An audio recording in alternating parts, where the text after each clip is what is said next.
Hey, people sliding on in. Jess, good to see you, Jess. Gabby, welcome, welcome. All right, folks. Cool. Cool, cool, cool.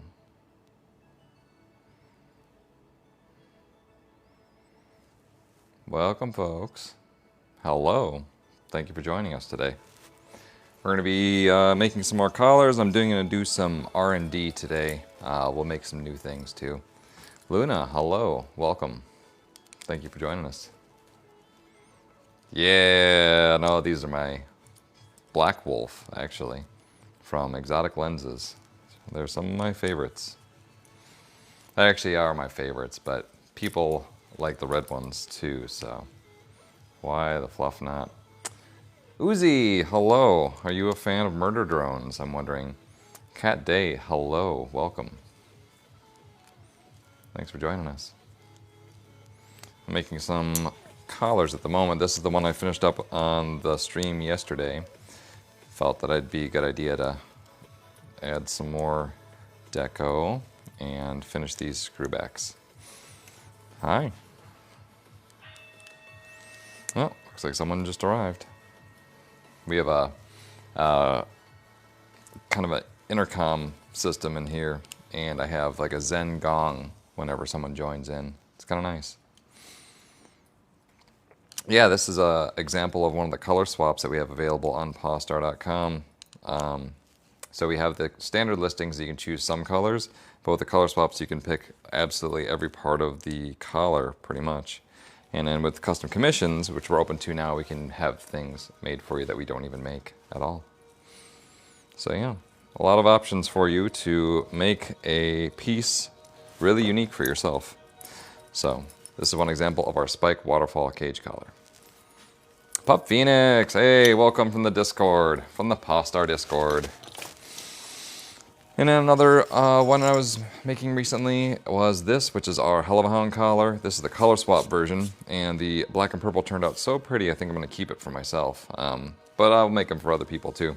So with this one, you get to pick the base colors and the spike that are either chrome or black powder coat, like these.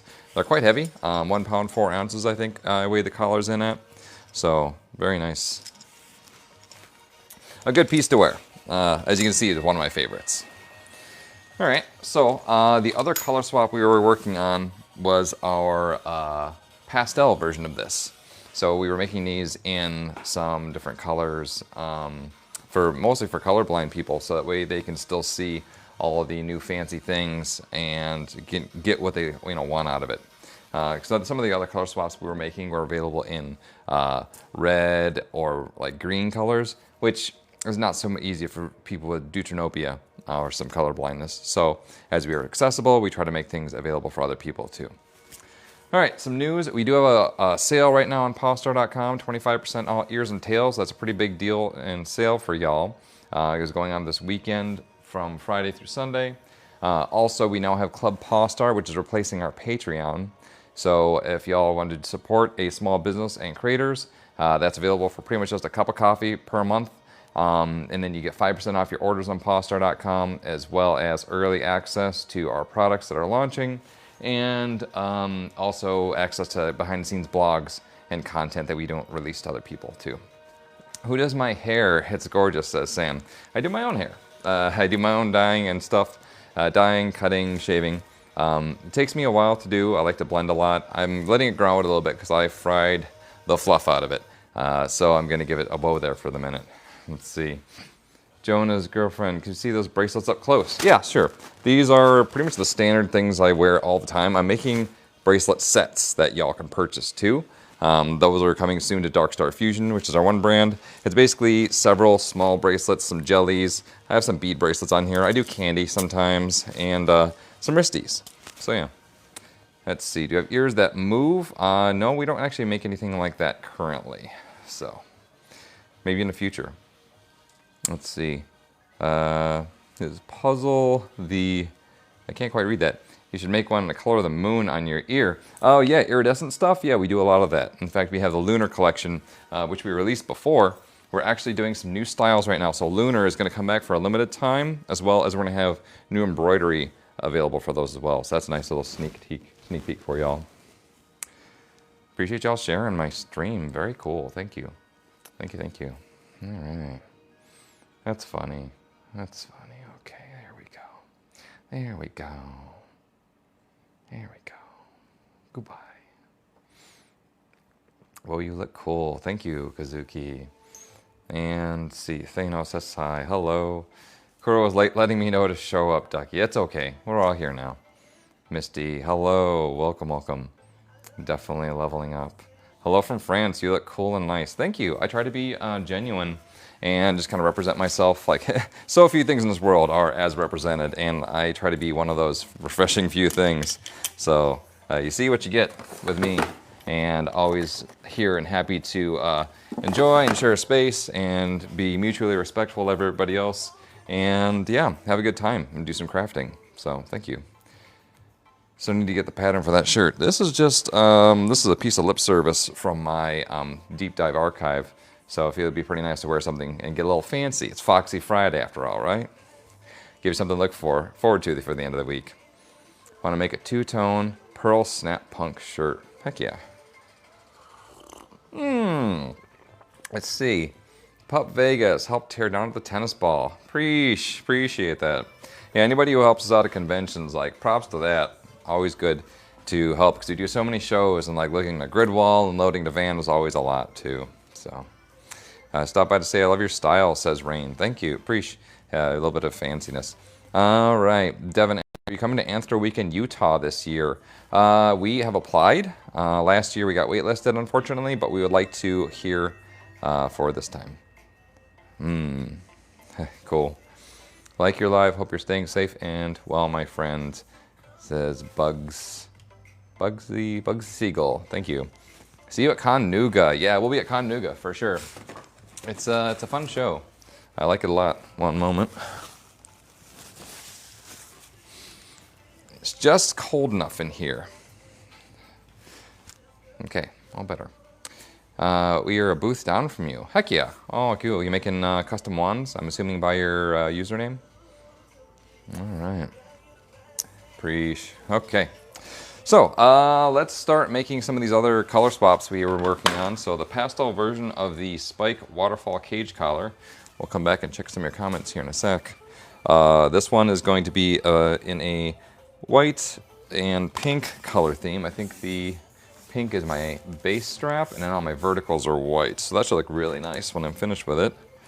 Fairly excited to see this one come to life. So we get to do this one together today, which I like. I always like sharing the crafting process and remind everybody how much love and labor goes into making our products, because it is a labor of love. And 22 years into it, I'm still just as happy and intrigued to do it as I was when we were first working our tiny little booths at like Midwest Fur Fest 2005. If y'all check out our Throwback Thursday stuff on our socials, you'll see our very first booth we did. And, you know, it's come a long way. It's nice to still be here after all this time. Let's see. Goth, that's a collar they make. It's sold out, but you can still purchase it. Oh, yeah, sold. It's sold, yeah, I know. They're made to order, too. This is the Hell of a Hound collar, which is available in a few colors as well as color swaps. Yeah, for sure. And see, Lunatic Wolf says hello, welcome, thank you for joining us. Super nice meeting you at FurryCon, thank you. Is that FC? FC this last weekend? That was super cool. Icon, oh, thank you. Love the ears, yeah, these ones here, I think I'm just wearing my Midnight Minx ears. These ones are a kind of memorial piece for my kitty cat, Minx, my Minnie Mouse. So that's her ears. She's a little spooky kitty. So, good kitty cat. Con was in Utah. Oh yeah, AWU. I love that show. Like, Layton, Utah is kind of underrated actually. I really like it out there. There's a lot of really cool people out there. The weather was quite nice. I do gotta watch the sun at those higher elevations. You can get burnt up a little bit easier from that, so definitely something to watch out for. All right, we got a Mr. Raccoon sitting in the wings. Nice lunch, huh? There you go. Oh, okay, let's see. Love those. Yes, super nice meeting you. Yeah, no, I always like seeing and meeting new people, and getting around the country is really, really fun. So, any con you recommend for first-time goers? Well, I guess that would depend on whether you want to go to an anime or a furry show, Gomi. So, anime or furry, I guess probably first-timers, maybe try something that's middling size rather than a really huge convention, because they can get kind of overwhelming if you've not done cons before with the attendeeship of some of the larger conventions. So, thing I bought from you. Oh, thank you, Lunatic. Appreciate that. No, it's like keeping it in good condition is very, very nice. So, and they'll serve you for a lifetime if you do that. So, all right. See, Yippers. Hi, welcome. Thank you for following. What are you selling? We manufacture apparel and accessories, ears, paws, tails, cosplay accessories, leather goods, all manufactured in the United States and Racine, Wisconsin by us for 22 years. Makeup tutorial soon, please, says Sev. Come on, you're killing me. I'm like a basic one-trick pony here. I'm actually trying to learn myself and watch some more tutorials, not my own game. Gomi, been to a few anime cons, looking to go to my first fur con. Okay, first fur con, probably a local one, depending on where you're at or where your local city is. I'd probably say, I'd say whereabouts in the country, because they're all over the place. So find what your local one would be.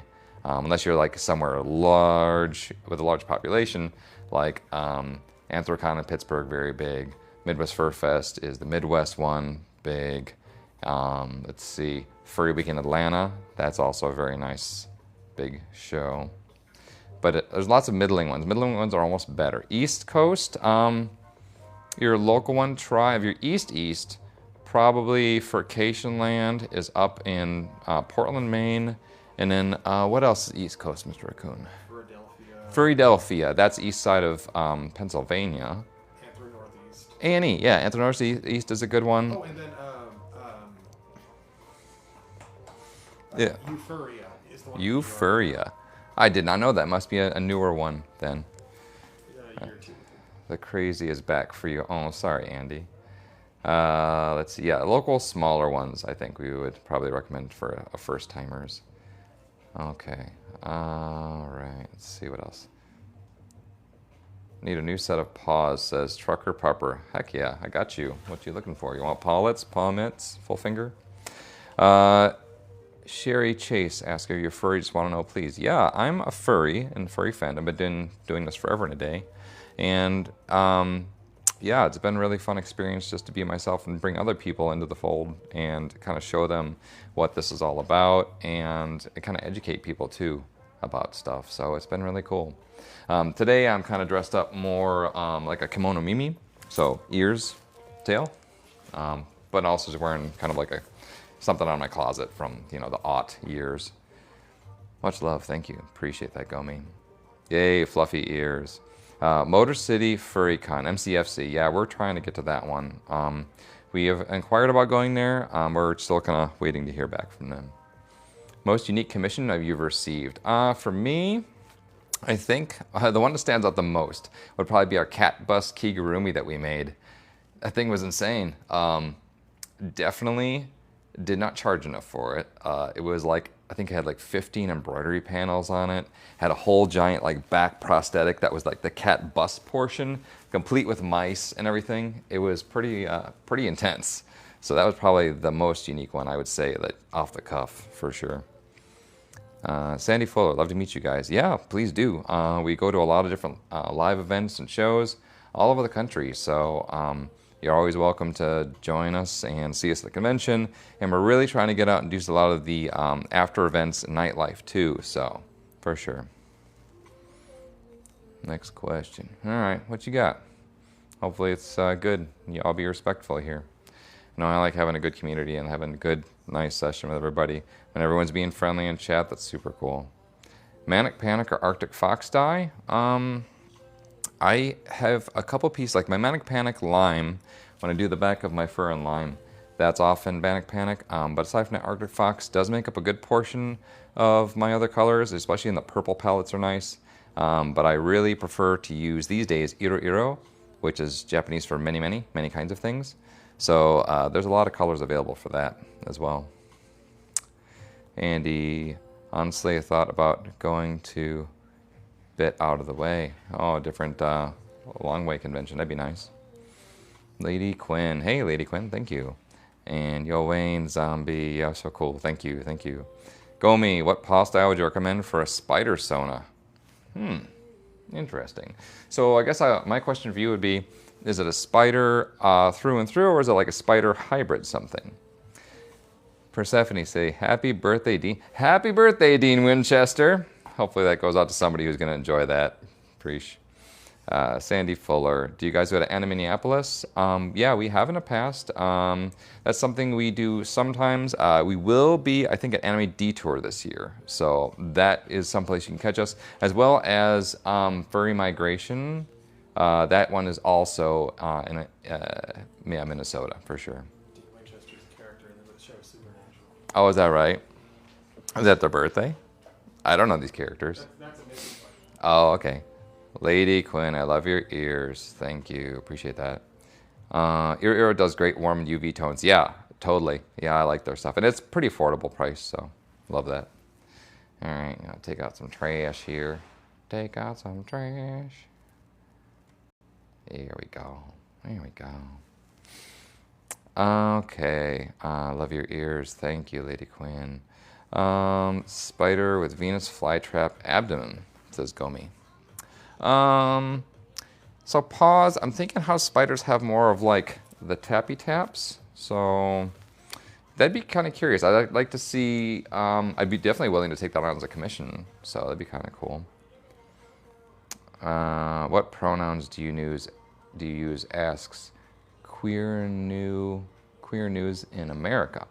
My pronouns are they, she. I have this meat suit that I wear is a boy body, but inside there's a girl in here. So they, she. So I'd like to describe myself mostly as cat software on dog hardware. That's Fox all through and through, right? Man, I love your ears, Moa. Thank you, Preesh. Yeah, I always promote people being able to be themselves, and it's really valuable and allows us to have a lot of diversity in our world. And without that kind of diversity, things get very boring and bland and subject to, well, you know what happens when you inbreed a lot. I don't know what that even means. That's silly. Do you prefer DM? I have rough sheets in case you're interested. Yeah, hit up our Discord if you like. If someone wants to pop the Discord in there. Hey, Lady Prudence, welcome, welcome. Forgot I need a collar and leash. But yeah, hit up our Discord. Otherwise, you can hit your custom commission, send it over at Pawstar.com. Just search custom or the custom order form. There's like a banner at the top that says custom order form available.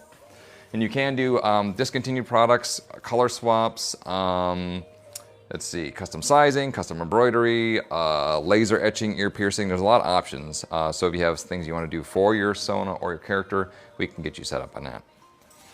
All right. Yeah, thanks for the Discord link. Appreciate the Ducky. Dalen, love your whole look. Very cute. The tail and collar are both very nice. Thank you. Gomi, love, thank you, friendo. Preesh. Jazz, love your contacts today. Cool. I was going to do the blue ones. I got some really nice icy blue ones, but I couldn't find them, so that's okay. Well, I need to grab some scrap pieces here. We're like kikiing, which is fine. But I also need to make a color so y'all can see me doing some work, because it is Leatherwerk with DarkFox, after all. Or is it Leatherwerk with Kitsune Noir now? I go back and forth between these two. Like, what am I today? Who am I today? We are such fluid beings, are we not? I need to get, these are a couple different shades. I want both this white waxy and the same finish. And I need to get a few of these scrap pieces together, which some of my older pieces in here had a slightly different off-white, so I want to make sure I match really well. Getting close. There we go, that's fine. And I need one more piece of 1.5 wide white. That's off-white, which is still fine if it looks with its neighbor, but I need a white. like a snowy white finish. One. This one's pretty close. I think, yeah, that one's not even the right size. Maybe. And we'll get it. We'll get it. These are all slightly off. All right, I'll see if I got one on the wall. I'll work with that. Okay. Got around headphones died. Different Discord links. Okay. Yogi Bear, how about the tattoos too? You think you'll like to hear too? I like the colors. Thank you. I've been collecting ink for about 23 years now. Started when I was 18 and I never really looked back. For a while it started as a slow roll, but now, well, for many years I would get tattooed monthly, but now I'm just doing it bi-monthly and eventually probably just go down to quarterly once I fill up. I'm pretty close to filling now. I'm using the link which one raccoon asked. Okay. Just join the Discord family. Thank you, Jazz. Preach. Okay. Lady Prudence. Luminous beings are we, not this crude stuff. Yeah, these just meat suits we wear. Inside, that's a different critter. Raccoon messed with the stock. Uh-oh. What happened there? Wait, what? No, he's just... Ducky's blowing you shade about this. You didn't do anything. Sami, I love your look. Thank you. Digital Stitches. Christine. I still need to order the custom bunny ears I've been wanting from Pawstar. Heck yeah. B, welcome. Welcome, B. Appreciate you joining us on our Discord here. I know you kind of snuck on in there. I didn't see that. No, you made a whole mess. That's what that mess with the stock was. Wondering about that. Yeah. Oh, no, Ducky's fine. Preach. Okay. All right, so let's get all of our pieces we need clicked out for the collar today.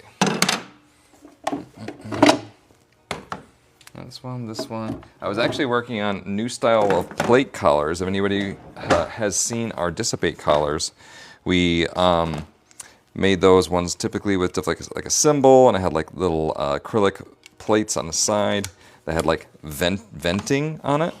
And so I'm finally getting around to redesigning those and adding in some new styles that are kind of like gothy as well for our Darkstar Fusion brand. This is one of the verticals I'm making with my clicker press. So this device just takes die cuts and pieces and allows me to stamp out leather shapes with a minimum of effort. This piece is a little wide to fit in the die. A little wider than I'd like, so I might need to narrow this down a bit. Let's see. Can't wait to see it, says Dalen. Preach. B, of course, how could I not? Side note, love the fit today, especially the eyes. Thank you. Jelly people can wear eye contacts. Yeah, eye contacts are definitely something to get used to.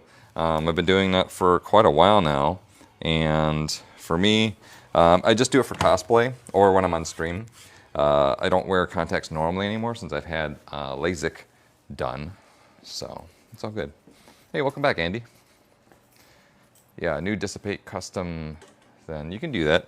In fact, Ducky in our chat has a custom Dissipate collar that was made specifically for him.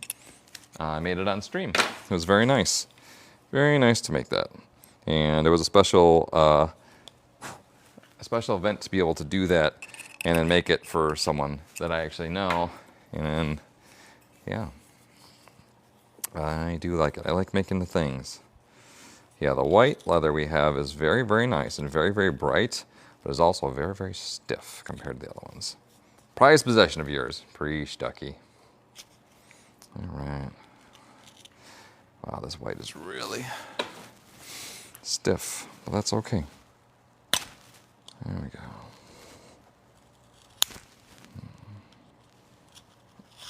It's hard to get a grip on it sometimes when it's coming out of the strap cutter. There we go. I think I've got the right width now, though. I think I can get that going. Cool. You're all tempting to make a more custom order. Come on. You've already got a giant hoodie that you're working on. So there's so much. Kuro, still holding back my custom ideas for right now. In this moment, like, we are open for commissions, so please feel free to drop your requests over to us at pawstar.com. And then we can get you set up with a custom cart if you wanted to have custom work done. If you don't, there's plenty of really cool off-the-shelf things that we make as well. Like, you're more than welcome to shop with us at any time. There we go. I had to fit that one in there. This one's really just for proof of concept and for photography purposes, so as long as we can get it going, that's really all we need to do. There we go. Just want to make sure that the shade matched. For this one, that's really the more important part. So now I can swap out my die for the 1/2 inch. Those are the other verticals. There's a 1/2 inch and a 3/4 inch vertical on these. Maybe a tail. Nope, I'm the only one. Any furry? Is there an anti-furry? Is there? If you're an anti-furry, why are you here? This is a place where furries are gathering to watch, like, the oldest furry company make the things. Like if you're anti-furry, that's kind of weird to be here, but I mean, as long as you're respectful and you're not going to be mean to people, I guess you can stay. But why do that to yourself, I guess? Squishy, coolest person I've scrolled past. Thank you. Yeah, anti-furries confuse me too. Like, they usually have that, like, the paw symbol with the do not thing. I don't understand that. I mean, to me, in my brain, I think they're either people who are just plain closed-minded or, you know, 10-year-old Roblox players who just don't really know much about the world anyway and just want something to stab at. I don't know. I don't know how the youth is these days. Stabby, I guess. I'd be stabby too, honestly. If that was my world coming up into and never having a world without the tiny screens, I would be rather stabby about it. So I get it. There's a lot of things in the world to be mad at. But honestly, if you're focusing on the furry fandom as something to be problematic, believe you me, there's well worse things in the world than furries for anybody. And so it's just a group of people who nerd out about a topic and like being themselves, and maybe themselves just are trying to, you know, express their own humanity in that way, you know, whatever it is. So let people be people at the end of the day.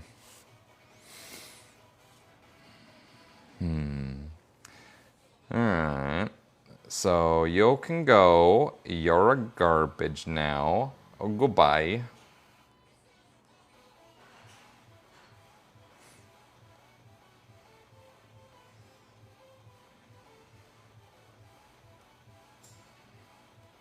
Thanks, Ducky. Yeah. Take out the trash. Yeah. Looks like he's an MSI. I have listened to a bit. Honestly, back in the day, I actually came in more from the traditional gothy side, so I was listening to like a lot of Bauhaus, Susie and the Banshees. Even on like the Rivet Head industrial side, you know, Front 242, Skinny Puppy, a lot of that. Ray Blanca, hi, how are you? I'm great. I'm great. Sharpie, please, can I have them? All the fancies? Yeah, of course. Come on over. You can shop online with us anytime or come see us at a convention. Yeah. Okay, so I got all my pieces here. Yeah, the people we just took out of the chat, I can almost guarantee you, immature kiddos that I don't even know what their deal is, honestly. Like I said, there's a lot worse things in the world than people in the furry fandom. All ours is just another group of weirdos doing their thing. We're all weirdos here. We're all a big family. It's all good.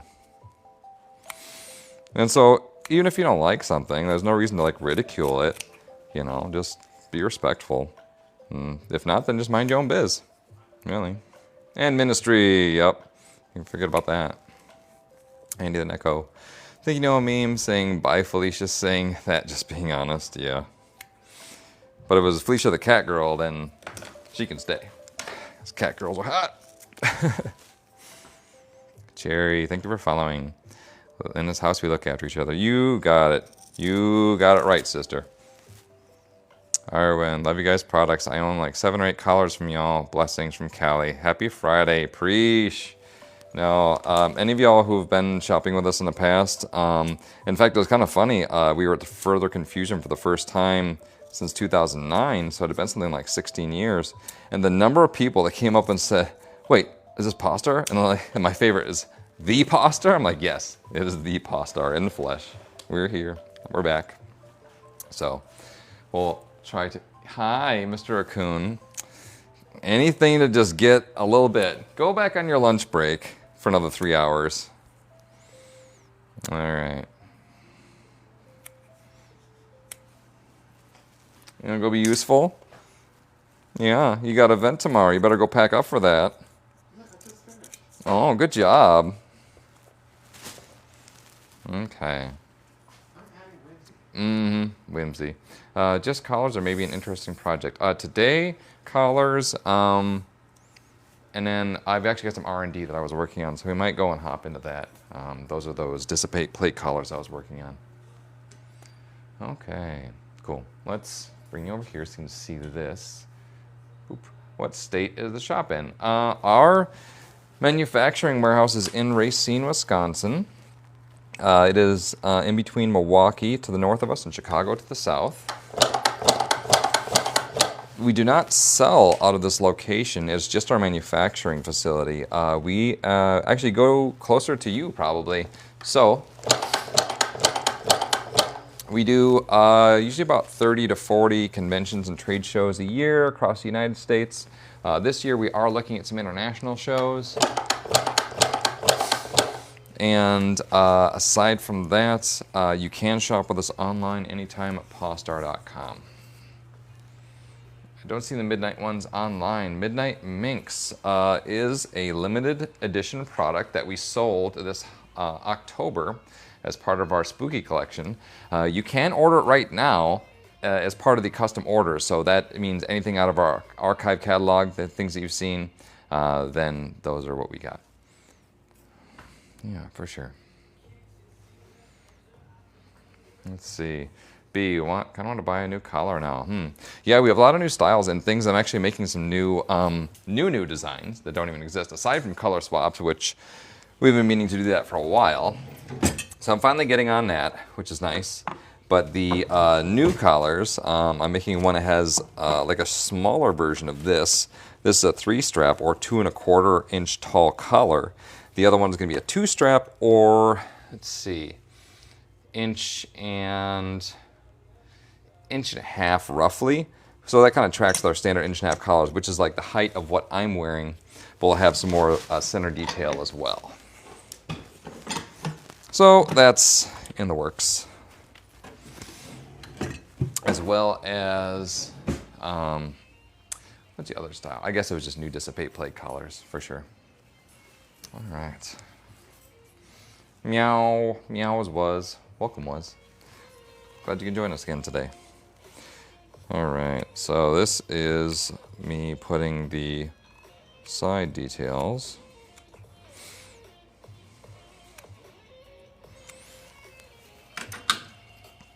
No, I think it's kind of funny too when people try to throw shade, and it's like, they have not seen or lived any of the life that any of us here have. My word. I remember back in the day for looking like myself and I had to scrap for it.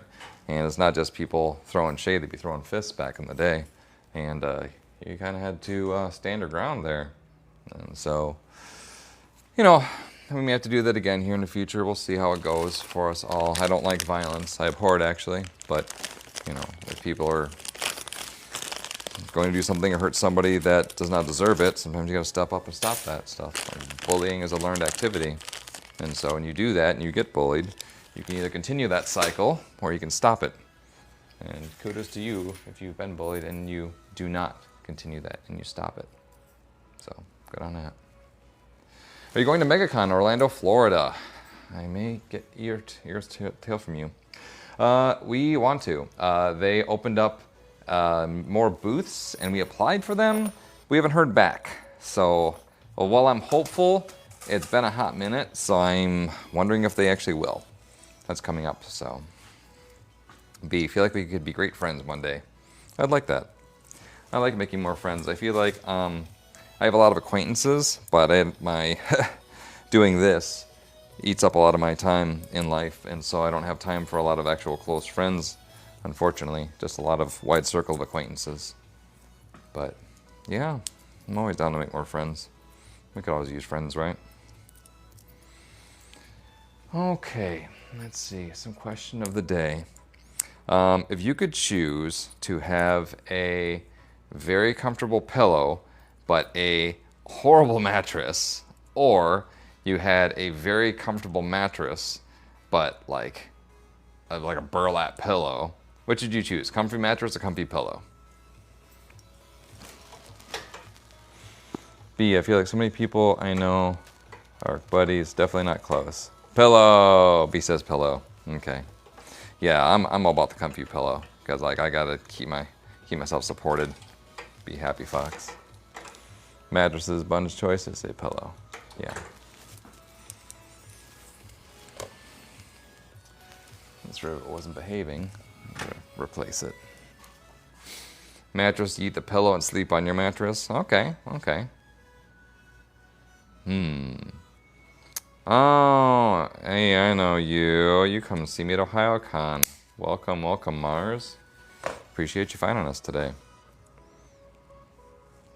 It's kind of funny because I can see people's usernames, and if I know them from other platforms, sometimes I'm like, ah, I see you. So that's kind of nice. Andy the Neko, to be honest, I'm excited about Muskegon Con. Yeah. We're looking actually right now for April shows. We don't have much going on in April, so if anybody knows of anything, I'm actually thinking about maybe booking the Scarborough Renaissance Fair for Feral, which is our new Ren Fair line. So basically it's Pawstar stuff, but Ren Fair inspired. So if any of you see us there, if we end up making it in, or if we end up going to any of the other shows, we're looking at something like usually Midwest shows just to start, because we're very new to Ren Fair, but not new to vending. So it's not a total restart. B, I can sleep on the floor all night, but I need neck support. For sure. Yeah, you wake up with what I call taco neck. That's not fun. So I think if you get like that twinge that just really doesn't go away for a couple days, that's not fun. Okay, so now we got our horizontal straps. So we're gonna go ahead and put our spacers in here and add markings for our vertical placement. I tend to make myself little templates, since we have laser cutting here. That gives us an advantage to make our own patterns, which is kind of nice. I just need to make sure that I have the straps in an order that's going to be comfortable for someone to wear it. So I always measure them. Each collar of these, because it's 3 collars in one, are slightly different. So there's a little bit of fussing with it as I get this all configured. But in the end, we get it going. So that's good. All right, so I just need to place this down here. 1, 2, 3. Okay. All good. All right, now we're gonna put some holes in here. Let's see. Heard rumors an anime convention down in Corbin, Kentucky, but maybe too small for y'all to make good money. So try Kentucky and anime conventions. I know Tennessee, like MTAC, that's a thing. But Kentucky, I'm trying to like scrape my memory for any Kentucky anime conventions. I have to probably look at animecons.com and find out what we're looking for. Mars, I work on a break, so I figure I'll say hello briefly. Aw, Preesh. Yeah, we may be going back to OhioCon, but I don't know if I'll be going to that one myself. There's also, aside from OhioCon proper, there's MatsuriCon, and that is in Labor Day weekend. We're considering that, but there's also several furry cons. Like if we can catch a furry con. Tyler, welcome. Thank you back for joining us for this stream. You were on our last stream, I think. Yeah, so MatsuriCon might be a con that we would go to over Labor Day. But like I said, if we end up having a furry con that weekend, we would probably take the furry con. I think it's a little bit more shtick these days in anime.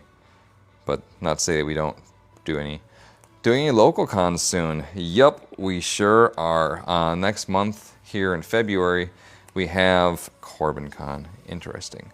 Okay, let me take a look. Oh, one day? Oof, one day in Kentucky is kind of hard sell for us. Yes. So LocalCon's first Squared in Milwaukee is coming up in February, and then Anime Milwaukee in March. And it was kind of funny because I was looking at our events calendar, realizing, aside from further confusion I just got back from, I'm not going to be traveling far for conventions realistically until April, when Dark Force Fest happens. And that Dark Force Fest for us is our one chance to showcase proper our Darkstar Fusion Cyber Gothic Industrial Clothing brand. And so that show is in Parsippany, New Jersey in April this year. So, or no, May. It's like our first weekend of May, actually. I think something like that. So yeah, that's a really fun show. And it's really cool because of the lineup, if any of you like the music and the scene, are it's a really good lineup this year. So it'd be good to take a look at. Oh yeah. Sounds like our friend the goat is heating up the J.Crew 9000, which is the automated cutter. Cookies or brownies? Oof, that's a hard one. The brownies we made last time, I was naughty and I kept like circling like a shark and kept eating them. I'm not normally a brownie critter. I like cookies more if I do. But those ones, they got me. They got me. I need one more piece here and then some cookies. Yeah, I'd say cookies generally too. Brownies, says the Prudence. Oh, maybe I'll make some brownies next time you come out. Brownie stuffed cookies? Madness. What is this madness? Let's see. So I need some rings. One of these 3-inch boys. 2-inch, and 1.5 inches. So these waterfall cage collars, although I put my heart and soul into making and designing these are one of the items I had the unfortunate displeasure of having this collar design ripped off by a China seller. You know, they like to watch us and see what we do, and then they make low-quality versions of our products, which is rather annoying. But they actually sell it on CyberDog, has that same China collar. So it's a little bit disheartening for me to see a company like that, oh, pigtails, thank you. I can't really see them from the front too well. That they probably sold way more of them than I ever have. And like I saw one in person at Dark Force Fest, I think it was last year. And the lady that was wearing it, I asked her if she'd like to see the original before, you know, that she had bought. And she came in wearing that one, and she left the booth wearing mine, and was very happy about it. So, let's see. Please block you. All right, well, if you want to. Oh, you already got to it? Thanks. Well, at least they asked for it. What do you do? It's my first time here. So, I'm one of the founders of Pawstar Apparel and Accessories. We're a clothing and accessories manufacturing company based in Racine, Wisconsin. All of our products are made in our facility here, and we have a lifetime warranty on our goods. We love our customers. We're size inclusive, and we promote the ability for people to be themselves and be their best selves. And so we like to travel around trade shows and conventions and have fun doing it. Nice tattoos you have, says Ray. Thank you. Appreciate. Oh, y'all doing invites. Cool. Thank you. Okay. I need some vertical strips. I'm running a bit shy on, well, not a bit shy on battery, but let me just go run and grab a strip here in a second. I just need one piece of vertical strap for my rings, and I forgot to grab one when I was grabbing all the other pieces. I don't like just like running off camera forever, so that's why the multi-camera thing. I know I keep saying it, but I'm doing streams every day and I don't have time to set that up in the moment, but we'll get there. Oh, news. This next Saturday, if any of you are going to be attending or going to be around, we are going to have a longer stream format where I think we're going to be doing some live selling, and we may actually also have a 90K giveaway on stream as well. We did the 80. We did reach 90 when we were at Further Confusion this last weekend, And so we're like, well, we'd like to do something for that because it's not quite 100K, but maybe we can get there. So yeah, we did a 90K giveaway on live. Well, that might give people a reason to hang out too. So, are you going to MegaCon? Asked Little Guy. We want to. They were sold out, and then they opened up some more booths, of which we immediately applied, but we've not heard back yet. So it's been a minute. I don't know if we actually will. I'd like to, be my short answer, but we'll just, cross our fingers and see. Ducky, you want to come up there, load up Bun, and come set it up. Breach. Yeah, no, I would like to. I like MegaCon as a show a lot. The Orlando Convention Center down there, OCCC, Orange County Convention Center. Yeah, that one. It's a good venue. Coffee Fox break. It's just black, regular grinds. The stuff I just make at the office. Nothing fancy. All my fancy coffee is at home. So that's my breakfast coffee. Work coffee, it's just coffee. It's bulk. my bulk caffeination station. But yeah, it's a lot of fun stuff coming up this summer, especially. Like our May is loaded. We're going to be hitting up Furry Week in Atlanta. We were waitlisted the last couple of years, so we did get into there. But on the other side of things, we were also waitlisted for Texas Furry Fiesta, which that's a first for us for a while. So I don't know what's going on there. Like, I'd like to go, but if it doesn't work out, it doesn't work out. That's all good. Always other places we can go and other things we can do. Oh, hey, welcome back, Jess. All right.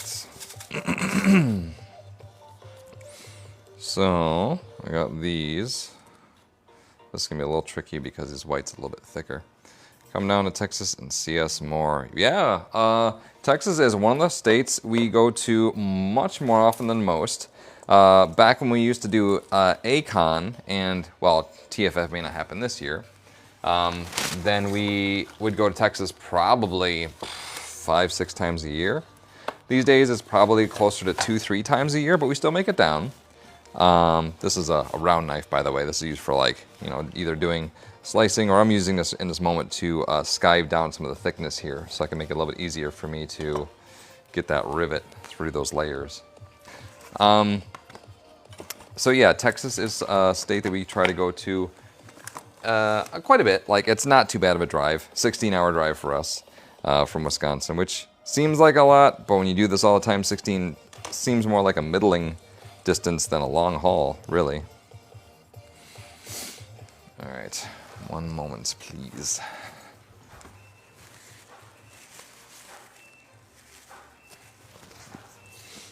Okay, it's cold in here. My nose is running. Ducky, request it off and jump up there. Yes. Audio and video are way off. Anyone else? There's an issue with TikTok connection on cell. Love the hair, not sarcasm. Thank you. Yeah, let me try killing and tasking some of my other apps. And hopefully that helps a little bit. I don't want to have to restart this. So hopefully it picks back up. And thank you for the compliment, Demon Lucy.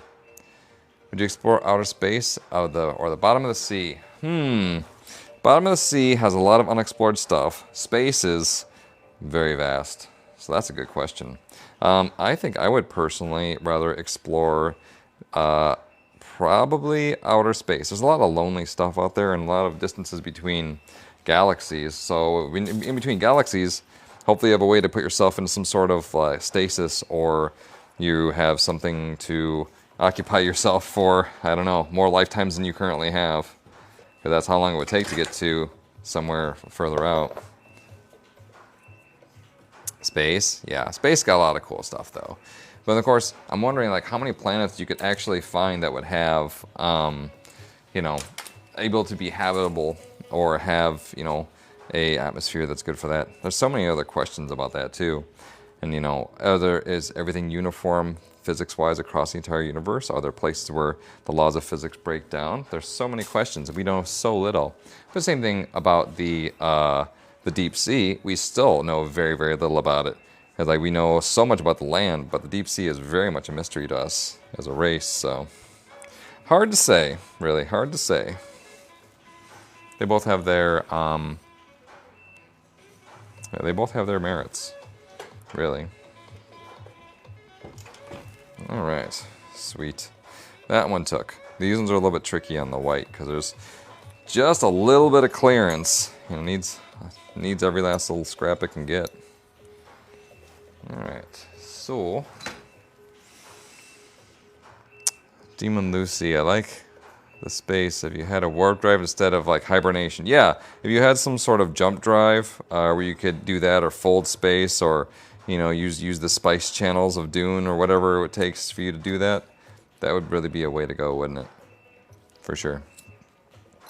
Space at the speed of Star Trek, water at the current speeds. Okay, that's fair. So I guess dependent on technology, right? Says Ducky. Dependent on technology. That's all good. Wake my monitor up because I'm going to be getting close to finishing this collar soon. I don't want to wait on it. Hey, thank you, Spirit. Appreciate you joining us. Yep, just making some custom color swaps today. And then we'll probably do some R&D, continue chit-chatting for a bit. This stream I'm probably going to run until 7 tonight, so we have plenty of time to explore and hang out. It's just getting on to 5 o'clock, so we got 2 hours yet that we can hang out, so I like that. Let's see. Hard to see that. Patches, that's such a strange font. Never thought I'd find the company I got my first paws from. Heck yeah. Those ears looks cool. Thank you, Spirit. Yeah, we've been around for 22 years as Pawstar. Started as a tiny little company in our basement in Wisconsin, and eventually grew the company to the size where we needed to, it was, you know, need more space.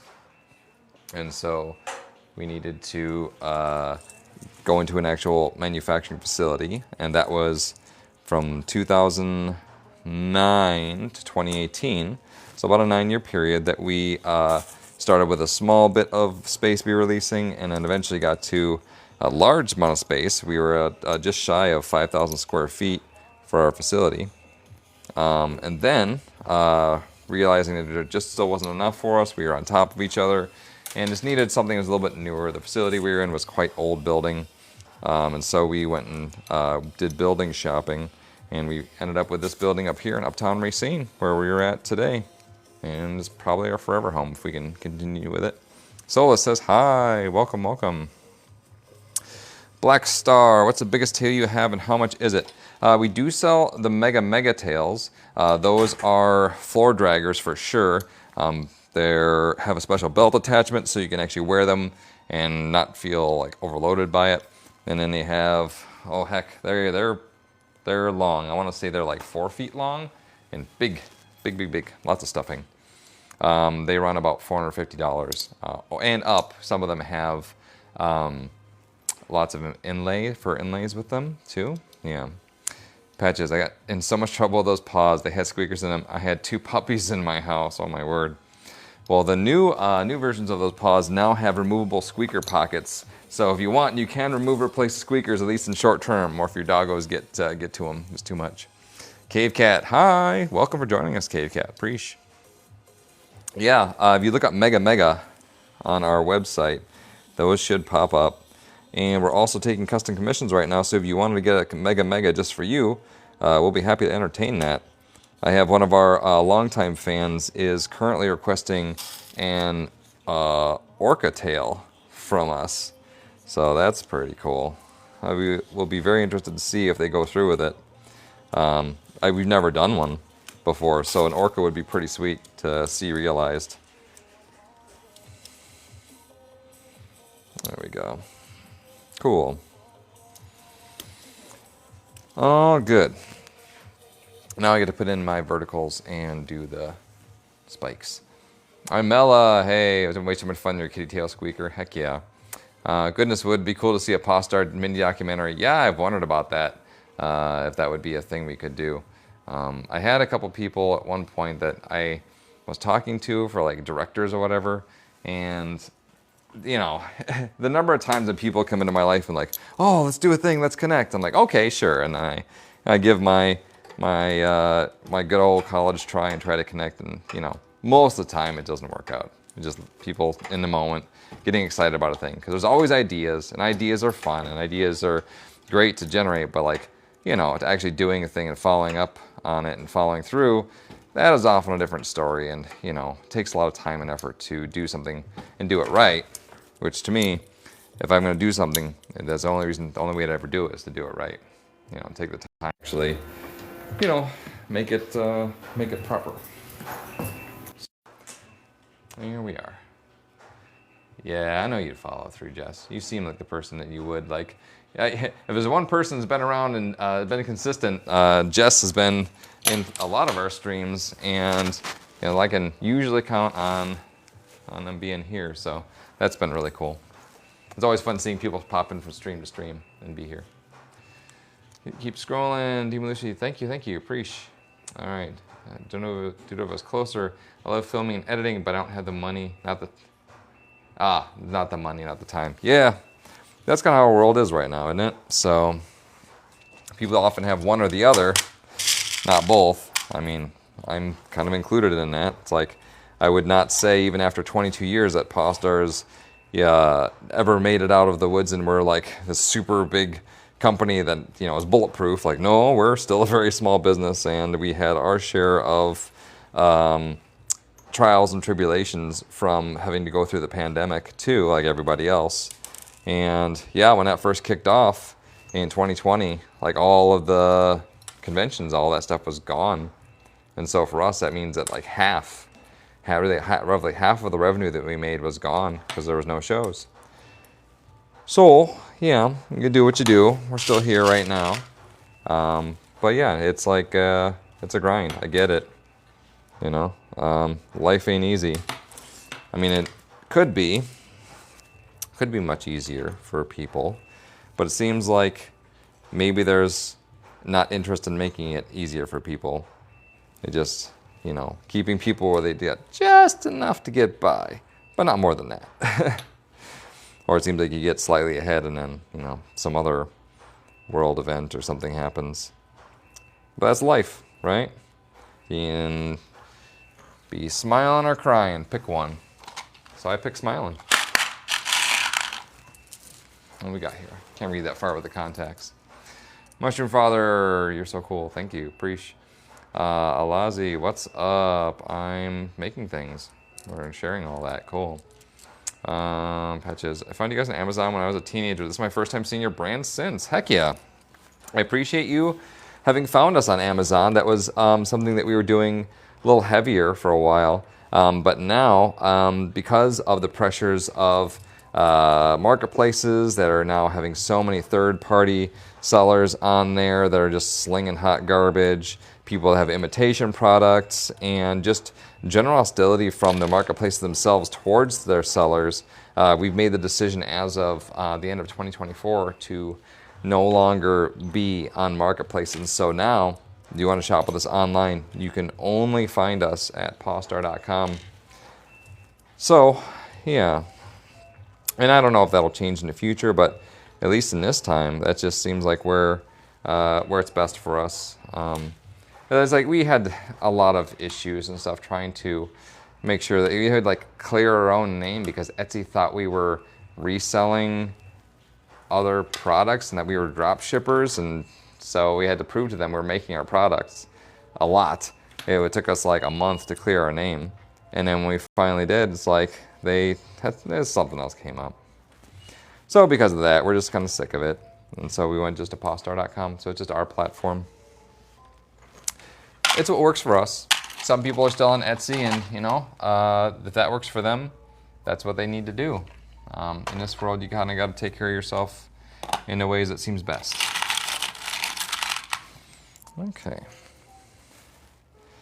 So I just need to make sure I get the right spikes and the right orientation, because I sometimes forget how these things go together, but I just need to quickly remember what spikes go where, because I have all three form factors of spike on this collar, which is fun. I like that. All right, nipping out for a second, grabbing some tree spikes. I will need 4 of those to complete this build. But no, I like these sessions because they're real chill. I like how we all get to kind of kiki for a little bit. It's very nice. Okay, let's see. Cat painting. I have 2 of your tails and ears. 2 sets. Awesome. Thank you. Appreciate you shopping with us and supporting small business. It's sad there's no big seller site that only has carefully curated brands. Yeah, it doesn't work well. It seems like whenever that kind of thing kicks off and it does well, well, guess what? Now there's an IPO and it becomes a public company owned by shareholders and subject to their whims and wants, meaning that now instead of prioritizing and having the values that they used to have as a company or a proto-marketplace, now guess what they're doing? They're prioritizing shareholder profits, and shareholders don't give a fluff about nothing else other than the bucks. Truth. Tell me I'm wrong. So I've seen it over and over where it just becomes about prioritizing shareholder profits rather than actually building community, making a company that has any real value in the world, and just greed and late stage capitalism rotting slowly. You can smell it. You can smell it rotting. We all can.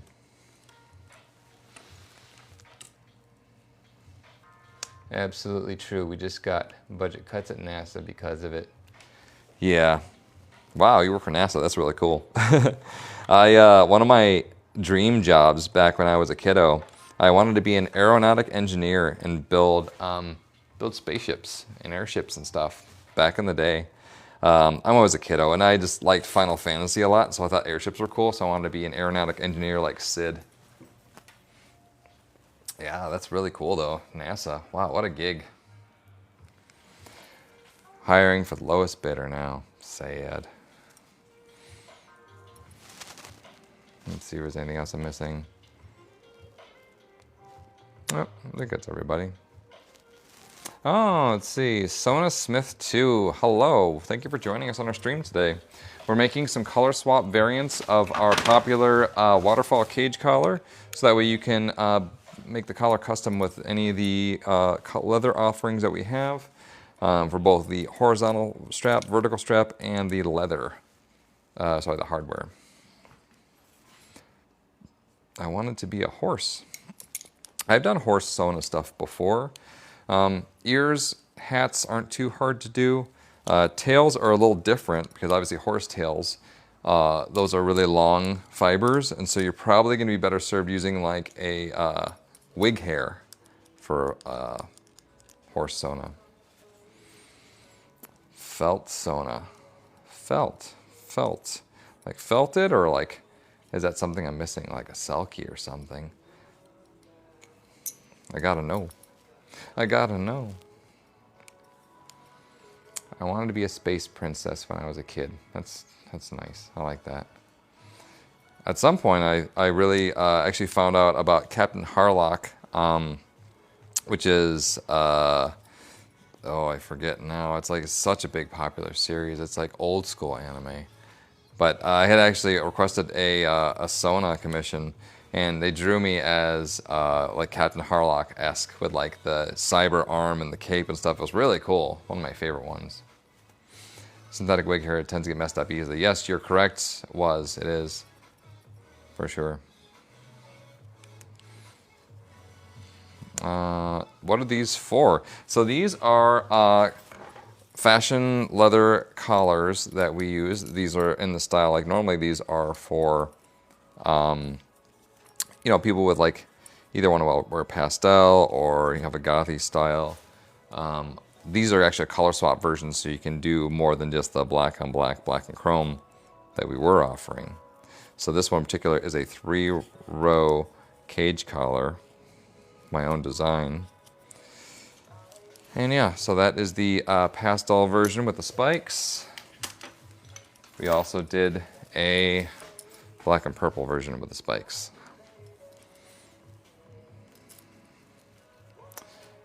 Let's see, braided and covered in tulle wig hair isn't as bad. Yeah, thank you. I make these. I make other types of collars. We do ears, paws, tails, other cosplay accessories. So yeah, it's really cool. All right, so I'm just buckling this one up so we can have it easier to display. There we go. Cool. So those are done now. That's both of those in that job. Complete. All right. This one is nonsensical. I can cancel that one. And then this one also doesn't quite make sense either to me. Yeah. Okay. So that leaves Hell of a Hound collar restocks. I just made a bunch of those. Color swap deluxe fleece lined wrist cuff set. That'd be fun because that involves some sewing too. Oops, I think I got rid of it. Let's look at all jobs. Let's see. I gotta find it here. Ring cuff.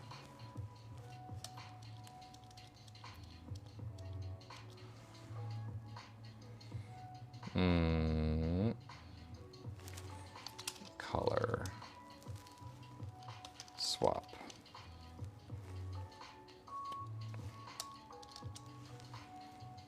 Oh my word.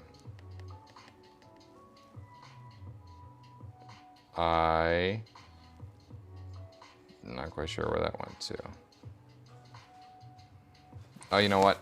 I just gotta go in my history. That's very silly. There we go. This one. Take job. Cool. Hit the wrong button. All right, now we're back on track. Cool. Okay, so these ones are really fun because they involve sewing as well too. So, doop. Perf. Oh, we're making 3 sets today in those. Right, lavender, black, and purple. Cool, that'd be cute. I just need to find some leather pieces for those. Okay, Toodles, just ordered new black contacts, can cosplay Kroll from Seraph, the end of MegaCon. Heck yeah. 404 name not found. Few Jinx cosplayers have been starting to do that. B, you don't make full harnesses, do you? We're working on extra modular pieces for our Bulldog and trying to make them where they go down the row for like a full body fit. That's something I'm working towards. It's going to take me a little bit to do some development for that. Right. Yes, we do have harnesses. So yeah. All right. So let's figure our dimensions here for what we need.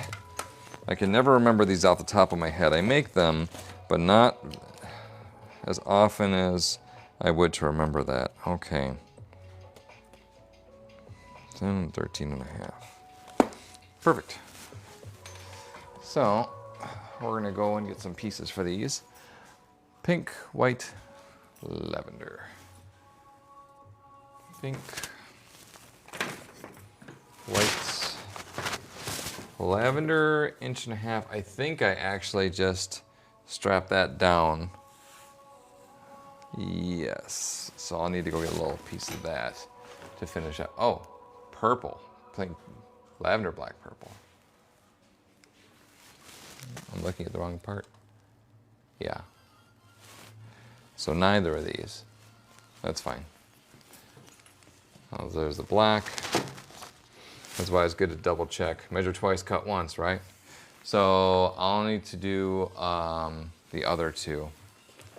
The lavender and purple, because I don't have those strapped. But this is, yeah.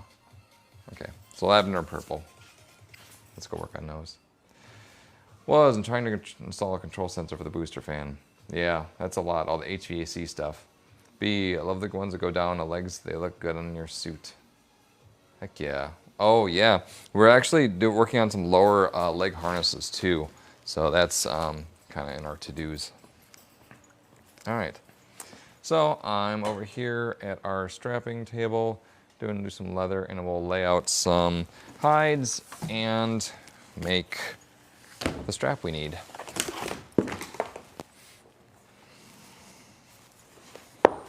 So this is an example of our chrome tan Latigo cow sides.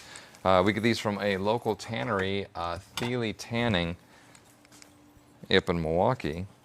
They've been there for like 80 plus years. They're a really good tannery. It's nice to source stuff locally, obviously. Yeah, very cool.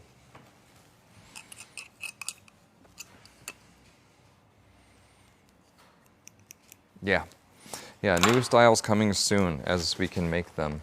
I might need to adjust the blade on this. It felt like I was kind of binding a little bit on the white.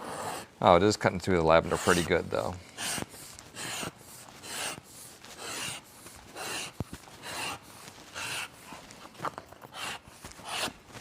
All right, that's a lavender.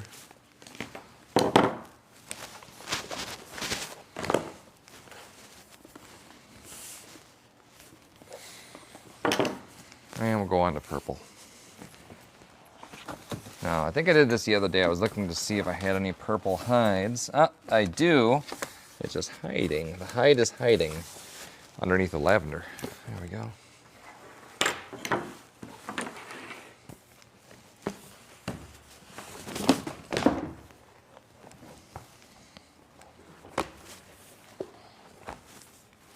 The purple is a shade that we just had redone for us recently.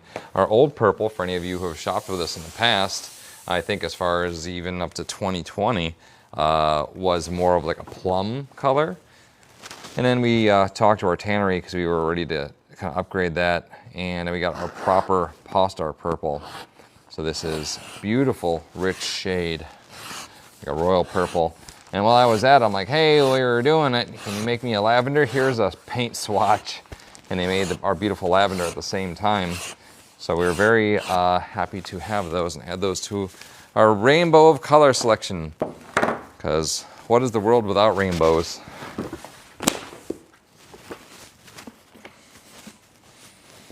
All right, so that is hides 1 and 2. I got the straps I need. I'm not going to go further into that than I need to. Just need this for this project. But that is how we make the straps for our collars.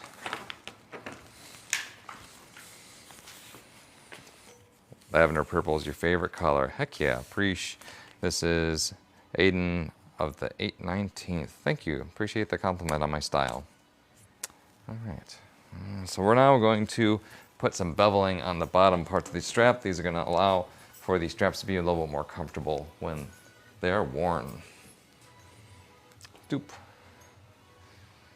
There we go.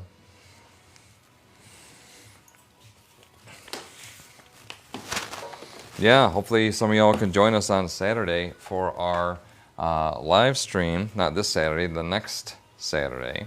And that's when I think we're going to be doing some live selling of our products, so you can actually shop with us on TikTok for that. We don't have a TikTok shop anymore, so I think it's probably going to be the old style of how we're just like, we have the numbers up there. You basically say what number you're going to do, and then we'll have a list. We invoice you, and then you pay on PayPal. Or other options if PayPal's not for you. We probably do like Zelle or Venmo or whatever. Options to see. Okay. So when adjusting these blades, the first time I do that, I might need to give it a little bit of adjustment to make sure that it's skiving correctly. It looks like it's pretty good. I'm gonna actually zoom in a little bit too so you can see on a fresh blade how satisfying it is to see the little like spaghetti strings flying off of the leather. It's one of my favorite things. Okay, there we go. Freesh.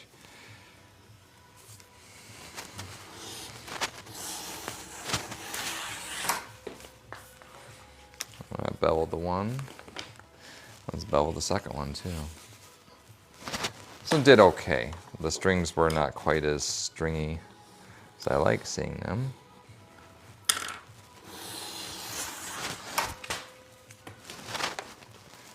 But they still did bevel. And that's how you clean it up. Hey, Stuff and Things, welcome back. We're still making, well, we just finished making the waterfall cage collar color swap a minute ago.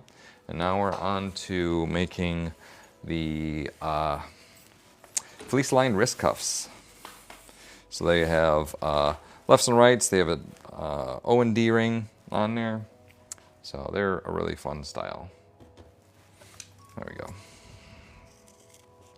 Boop. Tiny boops. Okay, so I'm going to do a couple of these straps for the base. And that's the lavender, which is going to get paired with pink. It's going to be very nice. And then this one's going to be a purple paired with lime. Because as you all know, purple and lime go great together. Good color combo, if I would have to say about it.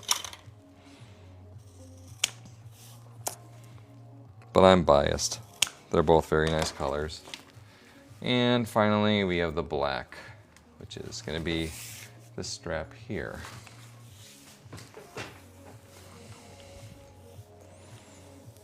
All right. Those ones are all lined up, knocked out, ready to go. Okay, great.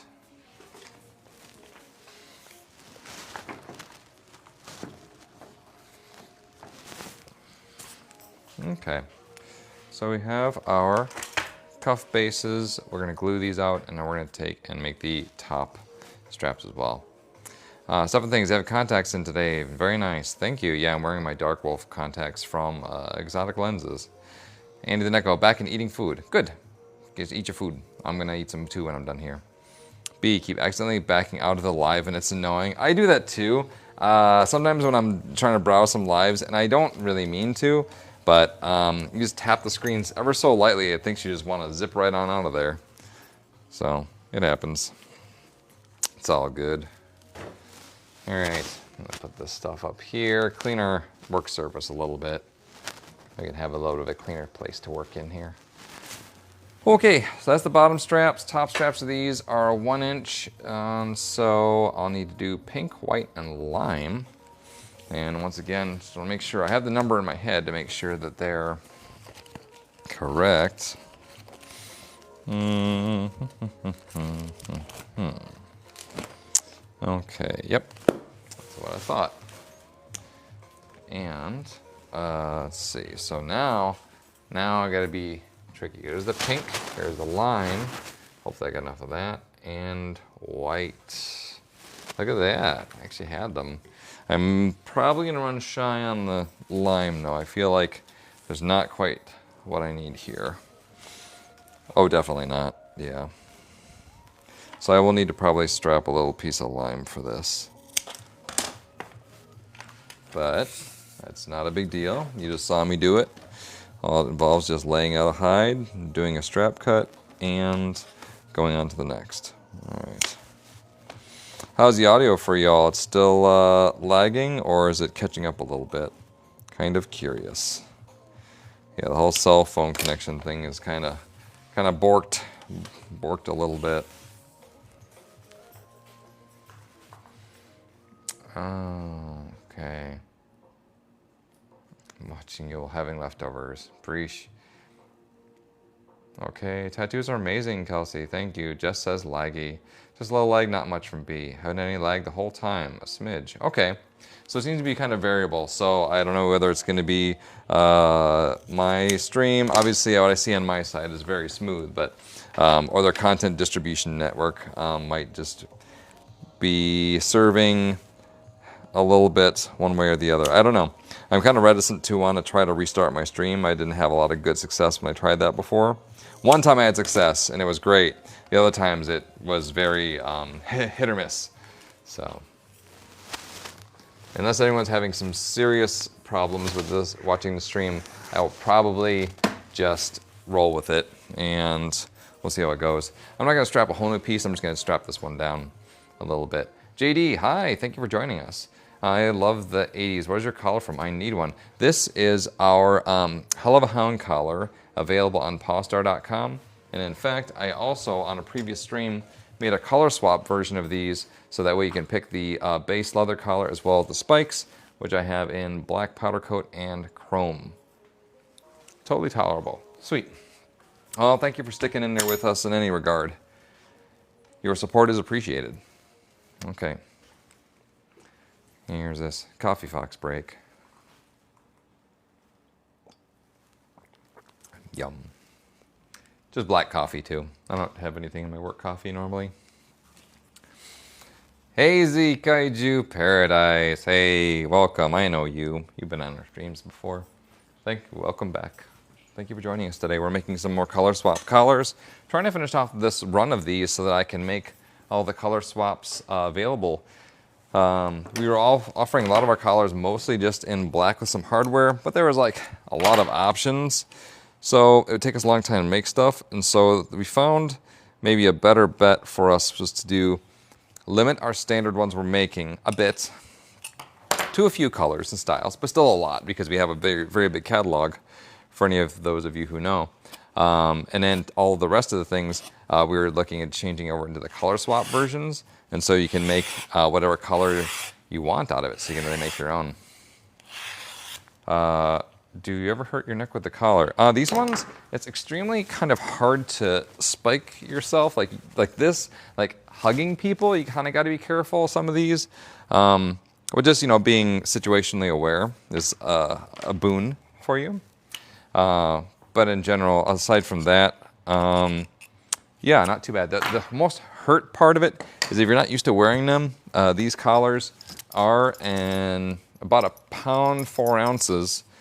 Doesn't seem like a lot, but when you're wearing it around your neck for a long time, yeah, kind of adds up. But it's like training, like anything else. Like if you're not used to wearing collars, you're fine with a smaller collar. But on a bigger collar, you would want to, train into it a bit. Let's see. Hazy, if you be furry, would you like to be a raccoon, wolf, or fox?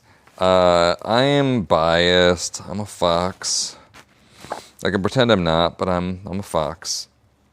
For me, my other thing I actually found out for being a furry Sona, and I actually might make a new Sona because of it. When I was doing the feral booth, I was cosplaying a possum rogue, and that was so fun.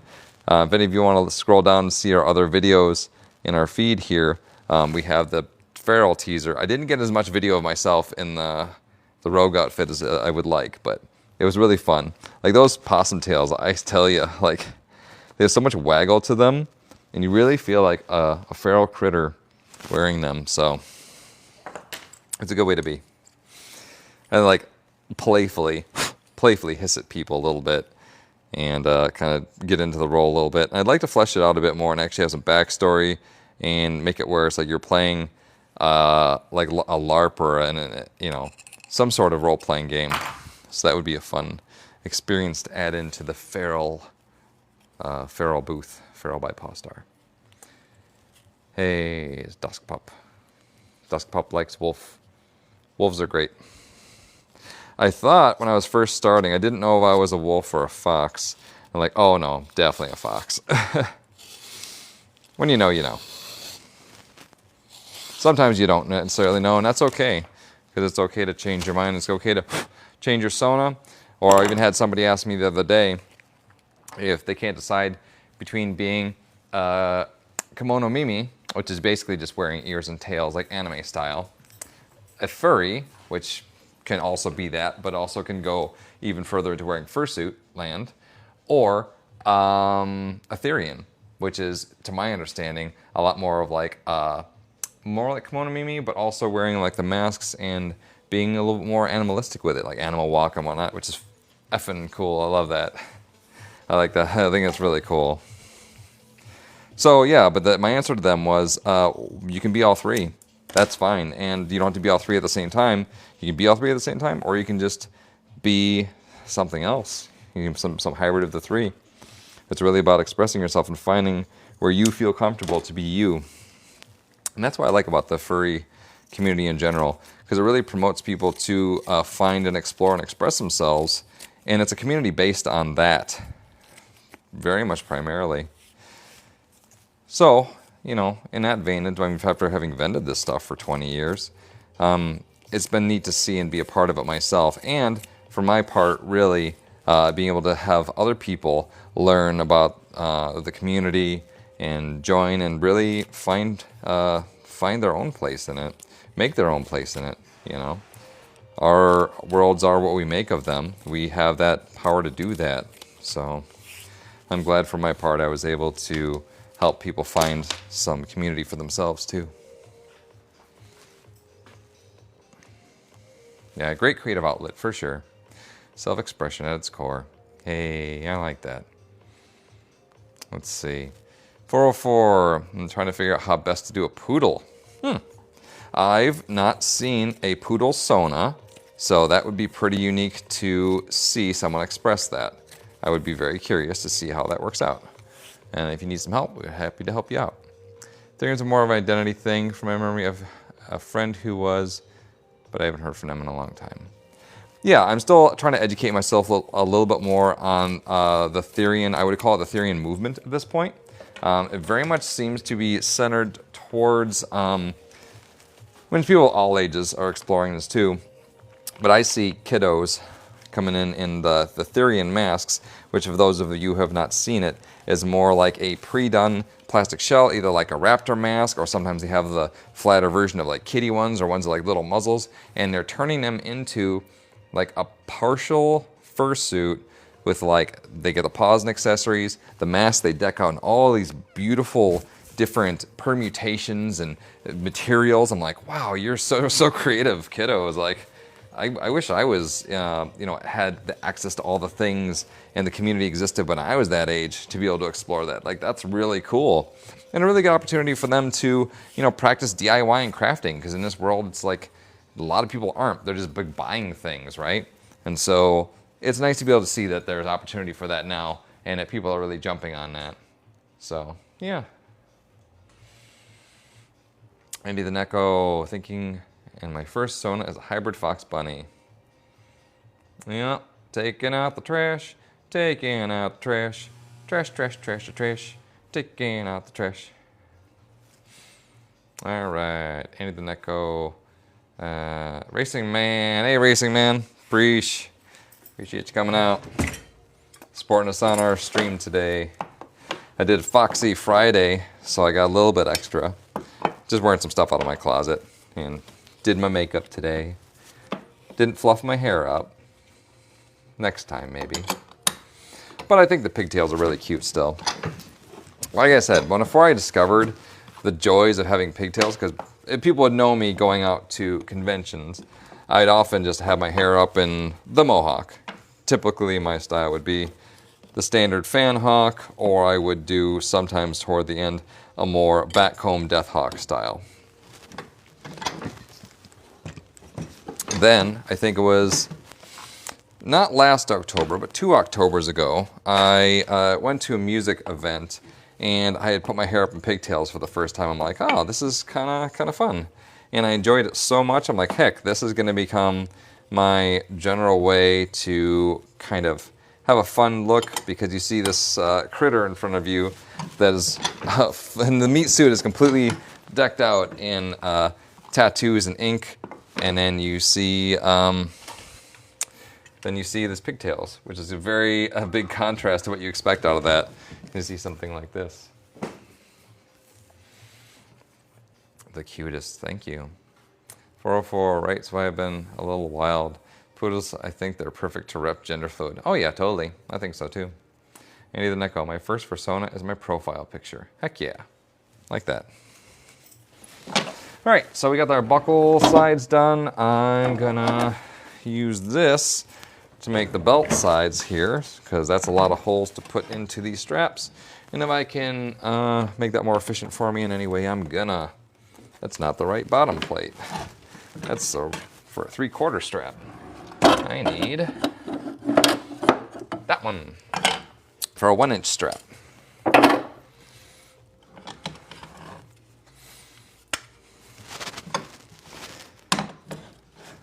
Yeah, people coming into our chat trying to wave their own flags.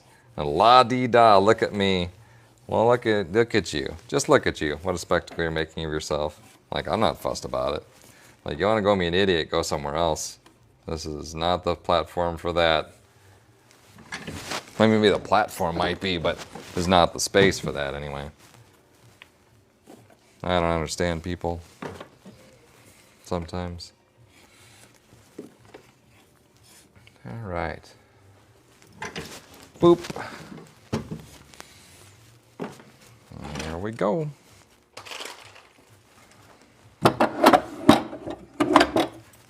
All right, cool. So these are going to be the top straps of our cuffs here.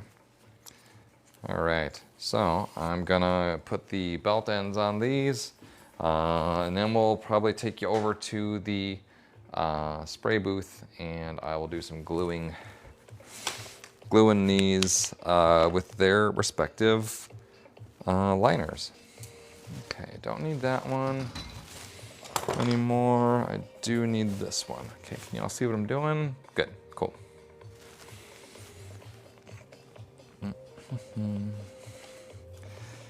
Yeah, these will be really nice to see come to life as well. Like each one of these things I've done kind of expands our catalog out, which is really nice to see.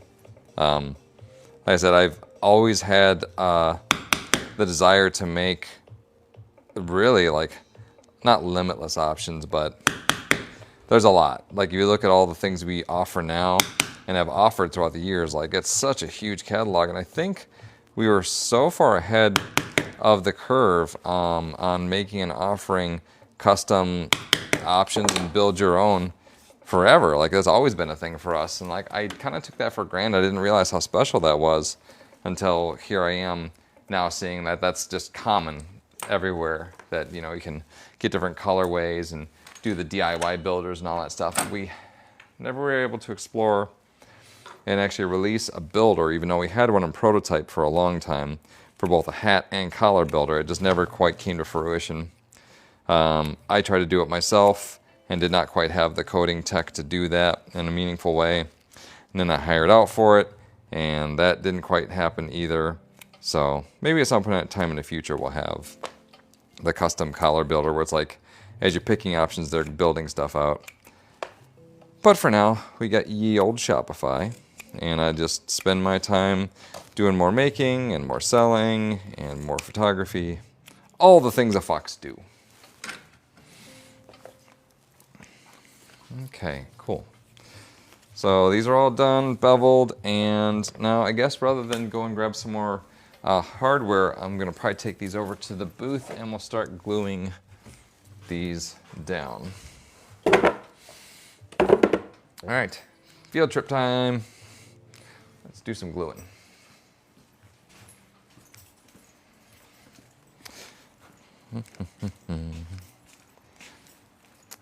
All right.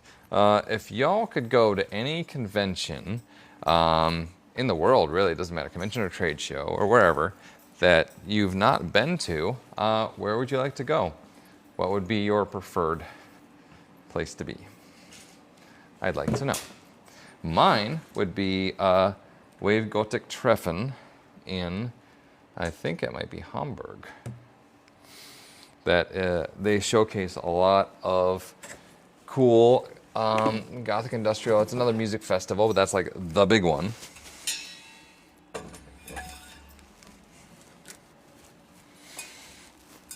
That's what I would like.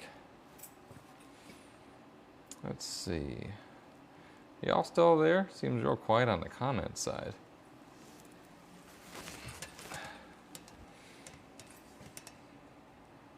MFF. Maybe one of the Japanese furry cons. Sucker Kimono Mini. Yeah. Houston International Quilt or Tokyo Quilt Show. No kidding. I mean, sure, there's conventions for everything. Like literally the interest group you can think of, people are getting together and nerding out about it. That is definitely a thing. I never really thought about quilt shows before. Lady Prudence is still here to stop for gas. Heck yeah. Okay. Just making sure. Sometimes I wonder. Okay.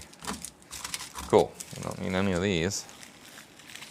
Anthrocon. Yeah, Anthrocon's a cool show. I like Pittsburgh in general, and it's a cool place to be. The attendees are great. I have friends out in the Pittsburgh area, so I'd like to see them. Quilters is a wild AF. Interesting. I don't know much about it. I mean, it's sewing, which is really cool. Something in Japan, probably anime related, totally.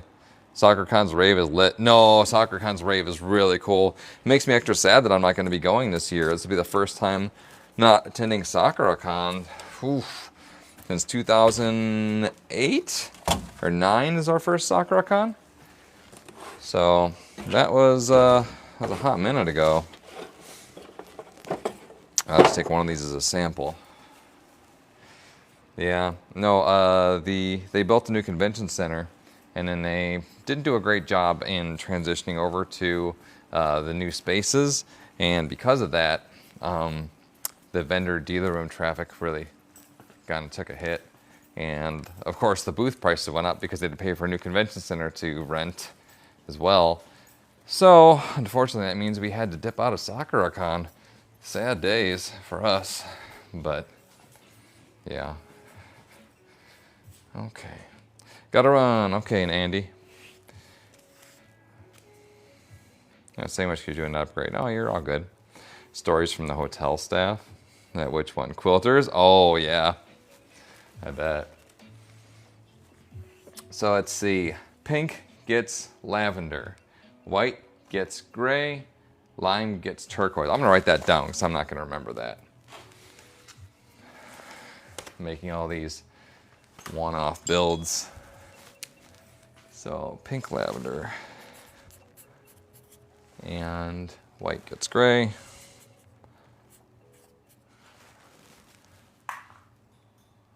Oh, it's not. I'm looking at the top. So it's lavender gets lavender. That's confusing. Why would that also get lavender? Lavender. That doesn't seem quite right. I'm gonna do light blue instead, because otherwise you won't see the difference. They'll be both the same color in the color swap. Purple turquoise, and black with gray. There we go. Now we're gluing the right ones. Cool. Got it. I will take my sticky note with me. Lime and turquoise. Yeah, no, lime and turquoise are great together. I have a little bit of my turquoise hide left. I can order some more, but people have been requesting turquoise quite a bit, so I might actually add those back in. All right. Yeah, I'd like to make some. 10 out of 10 recommend checking out quilt shows for cosplayers. They usually have deals on machines. Heck yeah. No, there's a lot of machines still that I'm looking to get. I'd like to do maybe get a cobbling machine for my next acquisition at some point. That would allow us to get into a lot of really cool tight spaces and also go through many layers of material at the same time. Okay, so I'll bring you over here and see me doing some gluing and adding some lining onto these. All right, cool. You know what? I took the one, I took the one strap back over there and I meant to bring it with me. What am I doing with my life? All over the place. Maybe I need to eat more. I had breakfast this morning. I typically do, these days, trying to hop back onto my regimen of low carb. And so, in that vein, I usually do some format of like a fermented, like kimchi. I'm a fan of pan-fried kimchi with a little bit of dark soy sauce and some coconut sugar. That kind of caramelizes it a little bit. It's very nice. And then some fried eggs, shabu meat. And shabu is basically very thin sliced beef, of which I just air fry it. And yeah, put out some spices on it. All right. Doop. And my Post-it. We'll get there, get all the pieces together. We'll make everything. All right. Yeah, I like that everyone's doing all crafty here. Like, I mean, it is a DIY stream, so hopefully those people that are looking to get DIY or finding what they can find here. So, Tyler, what's my favorite thing about Pawstar? So, my favorite thing about Pawstar ever in the world is that I get to meet and build. I'm building a fun community with people. So, having the chance to travel all over. The travel is nice. I've been doing it for so long. The travel almost sometimes seems kind of wearisome because, you know, you do it and we do like show after show. It's like, it's fun, but it's also a lot of driving. So we drive everywhere, right? So that's okay. But for me, it's the people. Definitely the people.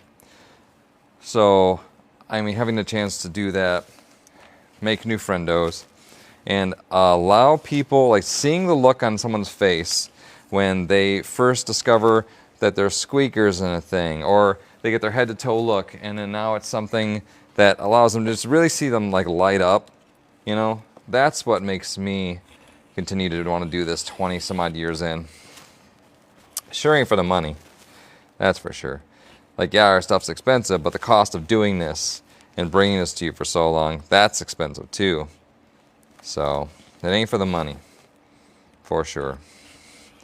But then again, if I was, you know, motivated by just making bucks, there's a lot of other stuff you can do in the world that, you know, either may not be as exciting or may just be down out hurting the planet or hurting people. It's a lot of that stuff that's kind of predatory. I don't dig that. But yeah, it's the people. And just kind of making something beautiful that didn't exist in the world. Because the world needs beauty. So much of that is lost. And to be able to bring that back in any way and be a part of that makes me feel special. Like I did something worthwhile with my life.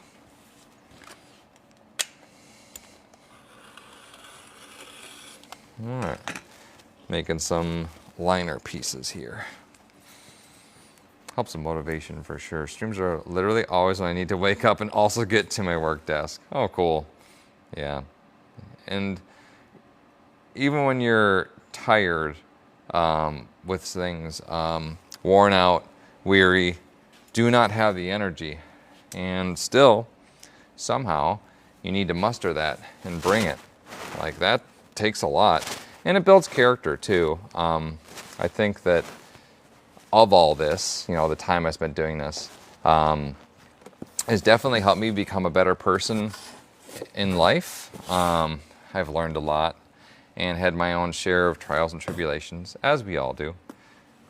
But, yeah, it's definitely a whole grind.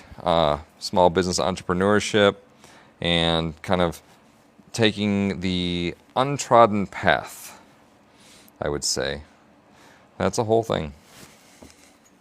I don't have any pieces here that are quite the length I need. This probably will do it. I think this is going to be the one. This is the one, Neo. Yep, it sure is. Okay. I mean, it's a little wider than I need, but, or taller, but that's fine. It'll do. That'll do, pig. That'll do. To quote some Babe. Old school movies, those are classics, right? Okay. Critters here. Okay. Yeah, and yeah, if I'm in any way able to inspire people as well, which I've heard my share of stories about that, then also is very comforting and worthwhile to know I've done a thing. That would be along with 12,000 more. Yeah. No, those are the classics. I feel like, do you remember back in the day when you'd have like VHS tapes or even early DVD stuff, and you'd only have so many movies? Like, oh, streaming? I think streaming has definitely ruined options. There's so many options now that you just like, what do you do with all this? Spend more time like browsing, trying to find a thing. Then when you had that dozen or so movies, like, you'd watch them over and over and over. Like, you want to watch this movie again? Oh, heck yeah, yeah. So, yeah, I feel like back in the day it was a little bit different too. Okay, let's give you a side view here. So, bring you in nice and close so you can see some gluing. There we go. But yeah, I'm eager for this year to kick off a little bit. Con season 2 get going, for us to get some new stuff, new products out for y'all, and just to go out and play, do something new. Okay. Yeah, I feel like in the beginning of this, there's a ton of people hopping in and out. I feel like maybe it slowed down a bit over time, but that's okay. I'm still here. We're still making stuff. I just always want to share with more people, because we got a lot of stuff that I'm sure that people who do DIY and cosplay haven't seen before, and they'd like to see happen. See some stuff get made. I'm always about that, though. Like, I'm a DIY critter, and I'll just geek out about processes and things. Like, don't get me wrong. You know, I'm all for, you know, finished goods and consumer products like anybody else. But I think, like, say, like a Gen Con, I go out there, aside from the games, because I definitely nerd out about the games, I'm the one person who's like, oh, look at this display. Look how they did this. Oh, this is like a backlit wall. What kind of LEDs are you using? And like that kind of stuff. What's your collection? They don't even have it on the stringy service anymore. Yeah, there's a lot of stuff too that was never translated over from VHS. Like a lot of stuff, obviously, you know, the mainstream stuff just did get translated over, but a lot of stuff didn't. And those things, I feel like still, a lot of them are still worthwhile to be preserved. So I started taking some of my VHS collection. I was ripping a lot of that stuff to digital. And basically archiving it, and so that way I have it to watch. And because the VHS being a lossy media and on magnetic tape, eventually will degrade and become unusable. You know what old VHS looks like, especially if you got like an old VHS player and the heads are kind of dirty or whatever. Like, you know, it looks not great. I mean, it's kind of beautiful in its own way, just kind of seeing the slow entropy happen. But in the short term, I think it's still a good idea to preserve that kind of media. So yeah, I've been doing that, and then I think I will probably at some point start having like watch-alongs on our Discord server.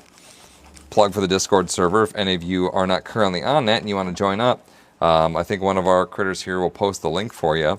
Welcome to join us. It's a super cool place. We're super inclusive and friendly, and yeah, for anybody that either likes cosplay, furry fandom, anime, just want to nerd out about stuff, role-playing games, yeah, we're there, all hanging out. So, welcome to join us on Discord. I just hopped in there this morning for a little teaser of today's stream. And then, yeah, we also drop little hints and cute little fun stuff and Easter eggs and behind the scenes also to our Discord members, as well as people that are in the Club Pawstar. So, no, it's all good. It's all different places to be. All different places to connect. So, Lavender's going to get light blue.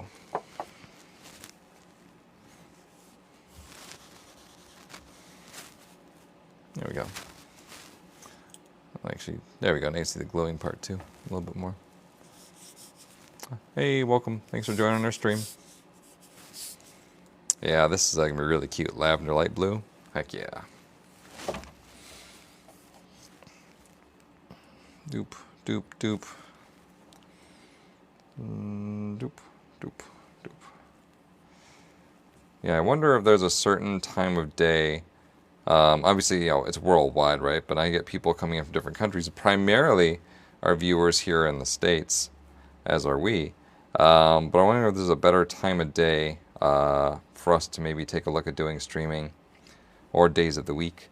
I've been trying to stream fairly regularly around the same time slot so people can know to expect us. But I'm wondering too, we will be able to catch different people or get people on if I stream to different days or times.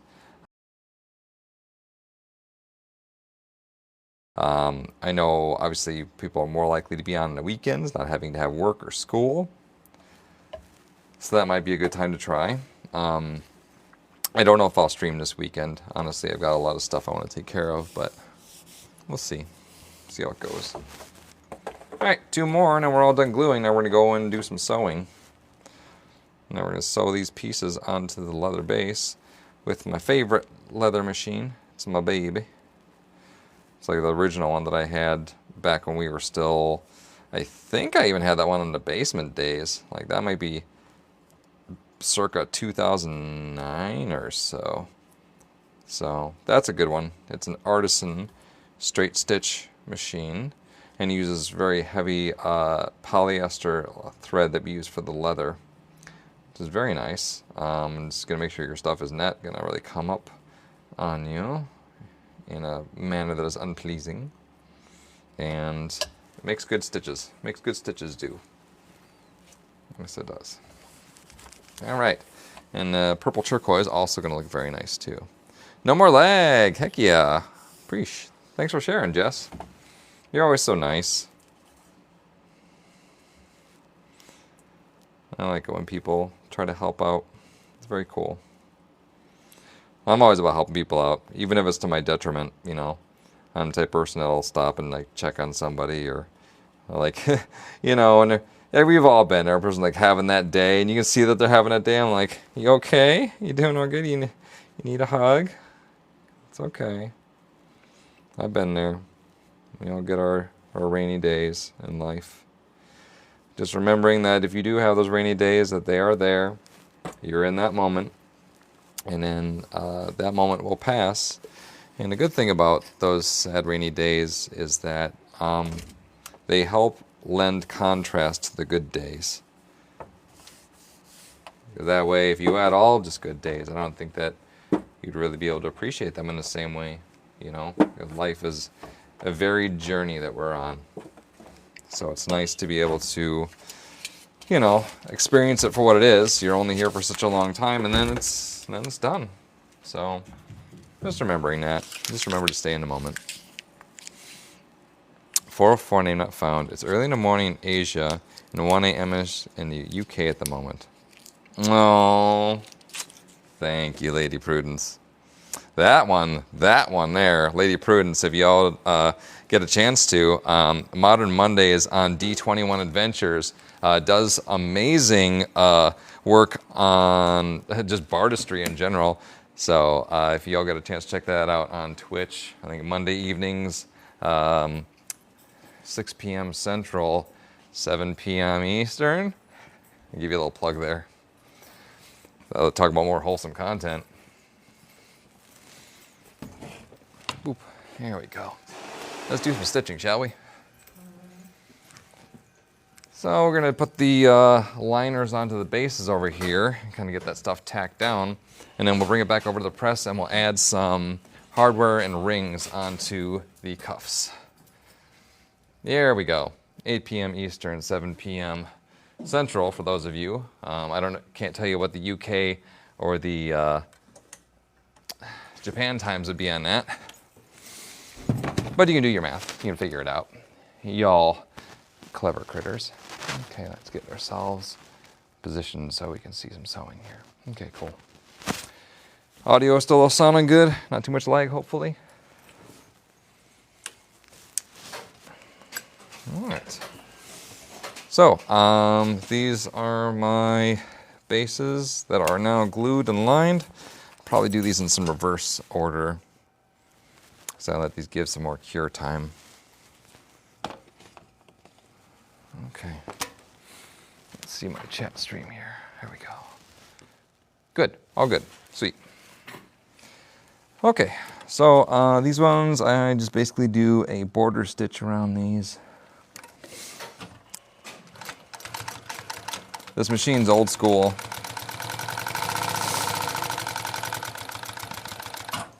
So it has a knee lifter, so I use that. Normally I like the lifter foot is here as a back lift, but there's a knee lift on this one to raise the presser foot. And then just gonna go around my corners here.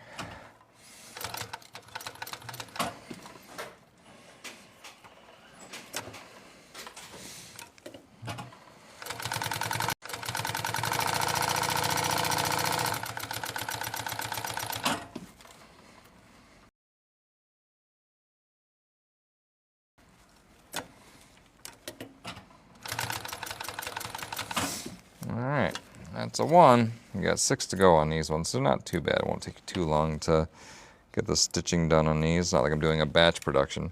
Obviously, we're like running stuff for a convention. We do a bunch. So that's the sewn piece of border on it. So, yep, that's what they look like. I'm really fond of the purple turquoise. That's a good color combo. I'd like to see that in leather. Maybe I will buy another hide of my teal. Teal is a little more green than this, though. This has actually got a lot more blue in it.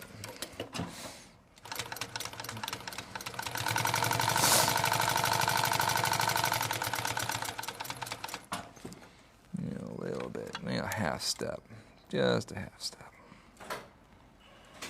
Yeah, the fun thing about the contacts, my vision's pretty good.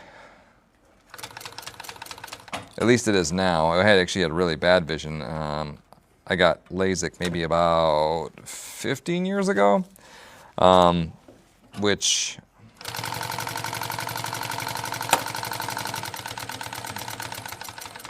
for a while gave me 20/20 vision, which was kind of nice. But you know, over time, your eyes age and stuff. I think that was a long time ago. So now I probably would say I probably have somewhere around like 20, 25. Not terrible, but not super spectacular. So it's probably time for me to either get a touch-up or start proper wearing some glasses. But back to the thing. Whenever we end up having theatrical contacts, like one, if you're have any tints in them, like these have yellow, it does tint your vision a bit.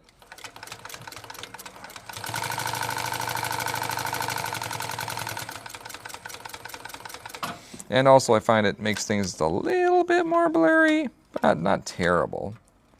I mean, could be worse. I still manage. But in that vein, sometimes like things like threading a needle with contacts in is extremely hard. I mean, some needles, like these ones, this is a big eye needle, so it's easy enough to thread. But like some of the other ones that have a really small eye, it's just a little bit extra difficult. So, and the one time I was fussing with it, I just really could not make it out. I think it was at, oh, that's what it was. I was at Midwest Fur Fest, and I was doing, I think it was like piercing for a customer, trying to figure out like some ring work. I couldn't see the ring. I could not see the closure on it. Everything was glinting and glaring in the overhead light. I just couldn't see it.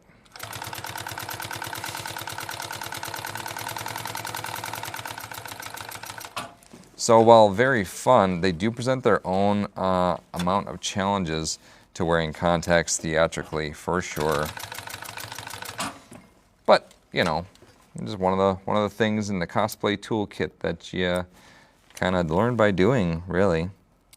When I cosplayed Luna from Hell of a Boss, I did that for about 1.5 years.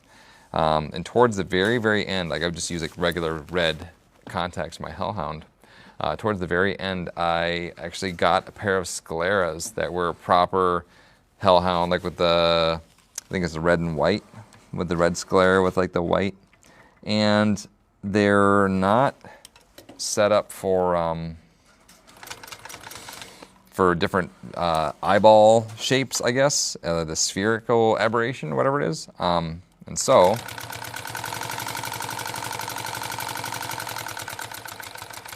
as cool as they looked, I really could only wear them, like from the moment I put them in, my vision would just like start focusing and defocusing constantly for like ever until I would take them out. And so, yeah, I've only really been able to wear them at the one Dragon Con. That was like one of the last times I did the cosplay. Just because I started after a while just getting dizzy. I couldn't even wear them. So it looked really cool, but then that's obviously like, that stuff was, those kind of contacts are really expensive, and they actually didn't make any other kinds of shapes for your eye. So, yeah.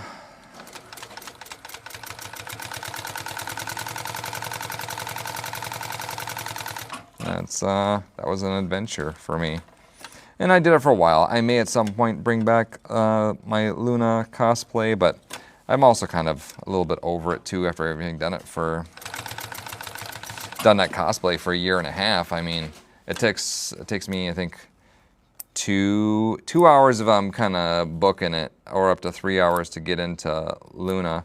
It involves bodysuits and a lot of theatrical white makeup and whatnot, so it's a lot. Okay, what am I missing here? Normally got sensor in. Oh yeah, good job. You got the thing going for your furnace. Don't think I could live without my auto backstitch, but the knee lifts are, yeah, the knee lifts are nice. No, all of our other machines here too also do have auto backstitch and thread cutting and wiping, which is very nice. If you got to lay down a lot of stitches in a short amount of time, it's really the way to be.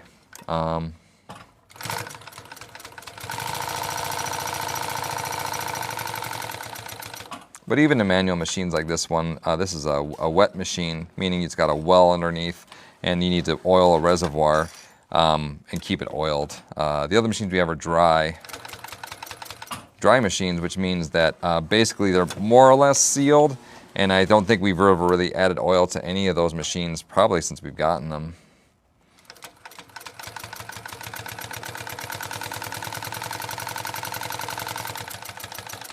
All the modern conveniences that they have, like now they have electronic control panels on them, so you can like do your stitch count and change your back tack, and there's all sorts of other features that, really modern machines are pretty slick, I will say. I mean, from back in the day, like we were just using like basic $50, $100 Brother home sewing machines for a long time. And we still have them, like they're still down in the Pawstar archives and in cold storage. Maybe someday we'll do like a sewing class or something. That'd be kind of fun. Like you too can learn how to make some cosplay ear kitty hats, as we did when we started. Hey, thanks for joining us tonight. Who is that? Muchiro. Welcome. Thank you. I love color contacts, but I don't want to fork out the cash for the prescription ones. Jess. Yeah, that's fair. They can be pricey. I don't know what the price range is on exotic lenses. That's where I kind of buy most of mine. But they aren't crazy. Like these ones that are not prescription were like 35 bucks.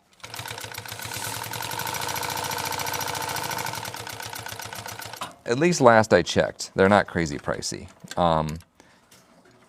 And I've heard, I've not done this myself because I don't wear regular contacts anymore, that you can actually stack your theatrical contacts and your prescription ones, and it has the same effect, although it does add a little bit of thickness that you kind of got to get used to, which, if you wear a toric lens, that's kind of, you're used to that anyway. I know that because I used to have astigmatism in my right eye, which they removed when they gave me my LASIK.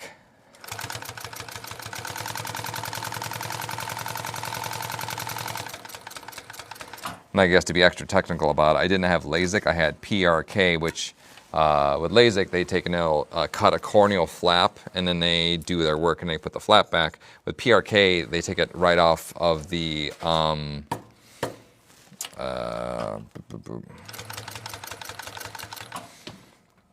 right off the cornea, which sounds gruesome. Kind of is, actually.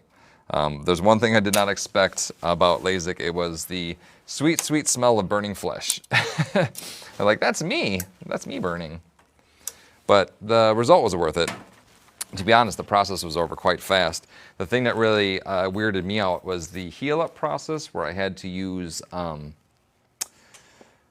steroids. You had to drip steroids in your eyes to make sure you don't get infections and whatnot. And the steroids are like, oof, like because your eyes and the rest of the back of your throat, it's all connected back there. And so if you drip something in your eye, it drips down into the back of your throat, and it's the most foul tasting thing ever. It's not pleasant. So yeah, LASIK good, which would recommend if you're gonna try it. Just some little things for heal up, but it's fine. And honestly, I'm very happy that I did it. Okay, we are back. I'm gonna give myself, it's kind of cold in here, so nose is running a little bit. There we go. Bingo bongo. Okay, yeah, mucous membranes are very absorbent, for sure. But done finishing our furnace, gotta head out shortly and get some parts. Heck yeah. I'm gonna take a short, give me a 2-3 minute break. I'll be right back with you folks.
There we go. There we go. So green to blue. Am I still transmitting? Do I still have audio? Looks like yes. Let's see if I can do this mute. Does the mute work? Green, blue. Neat. Awesome. I like that. Okay. Mom said it'd be weird for me to be a furry, says Veronica. Why? Why would she think that? I mean, obviously it's not normative. I mean, there's not a ton of furries in the world, so I mean, it would be, I guess, non-normative for you, but there's nothing wrong with that, really. Like I said before, being a unique person expressing yourself adds a lot of variety into the world, where if we had no variety, how boring would that be of a world? But I guess the weird part, weird in a good way, weird in a bad way. I don't know. I really want to have a fairy costume. Like, do you mean fairy or furry costume? I mean like a fursuit or just cosplay, like kimono Mimi. Let's see. Swella says, do you make masks like Therian? We don't make masks at the moment. We had a lot of asks, especially recently, about them. And so we're currently working on developing some masks. So we'll get there. So keep an eye out for Pawstar.com. Check our socials. And then we'll see if we end up getting some masks sooner rather than later. Like I said, that's something that we are actively working towards doing. On my end, I'm kind of working on making some new leather styles, but we have a lot of R&D going on right now too for new projects. Hey, thank you for joining and following. Let's see, 404, everyone is some sort of weird too. Yep, we all are. We are a great and many varied species. Humans are. And that's like, one of the things that kind of weirded me out, like most things saying like, you know, people talking about this race or that race. I'm like, we're all just literally just the human race with tiny genetic differences between us based on our many generations that have come before us.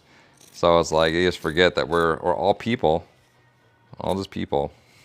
I guess the other thing that kind of weirds me out too is when people kind of elevate themselves beyond other things in the animal kingdom. We are very much still very much just mammals. And then where would we be if the dinosaurs had never gotten wiped out 66 million years ago? Where would we even be? We would still be tiny little scraping by little mammals underneath their feet, and they'd be the ones doing what we're doing right now. So forgetting all that, forgetting how insignificant all of us are in the grand scheme of things. I think a lot of people just take that for granted and get lost in their day-to-day and their short lives, right? How long your life is and how long you've experienced it, you know, it's nothing. It's the tiniest little blip in geologic time. We are all tiny grains of sand. So, just remembering that there's a great wide world and universe beyond there, beyond any of our comprehension, really. We're not equipped for all that. We're equipped for here and now. You know, eat the food, find the partner, mate, do the things, die. And then, in some way, are we able to just make a little bit more light and joy in the world, and maybe leave it a little bit better place than when we found it, then, you know, maybe we did good. Maybe we made something worthwhile. That's why I do this. Hey, Pup Whisperer. Hey, Pawstar. Welcome. Thanks for joining us. We're making some collars right now. Actually, these are cuffs. We made collars earlier, but these are going to be the fleece-lined ring cuffs. So there's a couple different color variants of these we're making. And this will make this portion of everything more complete. Okay, cool. It's really fun doing these short run projects too, because then we get a lot of different varied stuff. Like, I don't ever think I really want to do like heavy production with you all around. Like, it's fine, there's nothing wrong with it. Just, you know, this allows us to like switch the format up and walk around a little bit. You know, keep it fresh for y'all.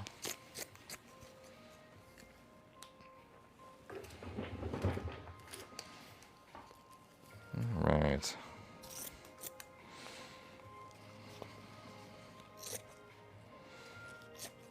Cool.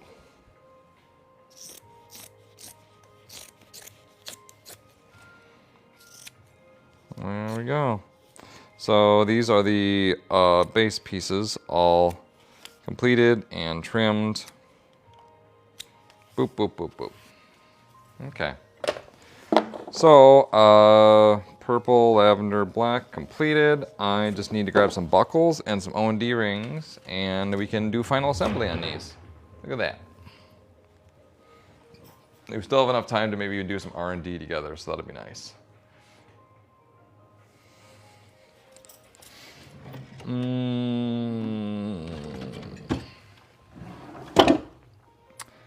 So, no, it's not that.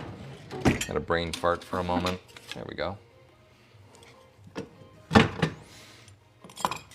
Okay.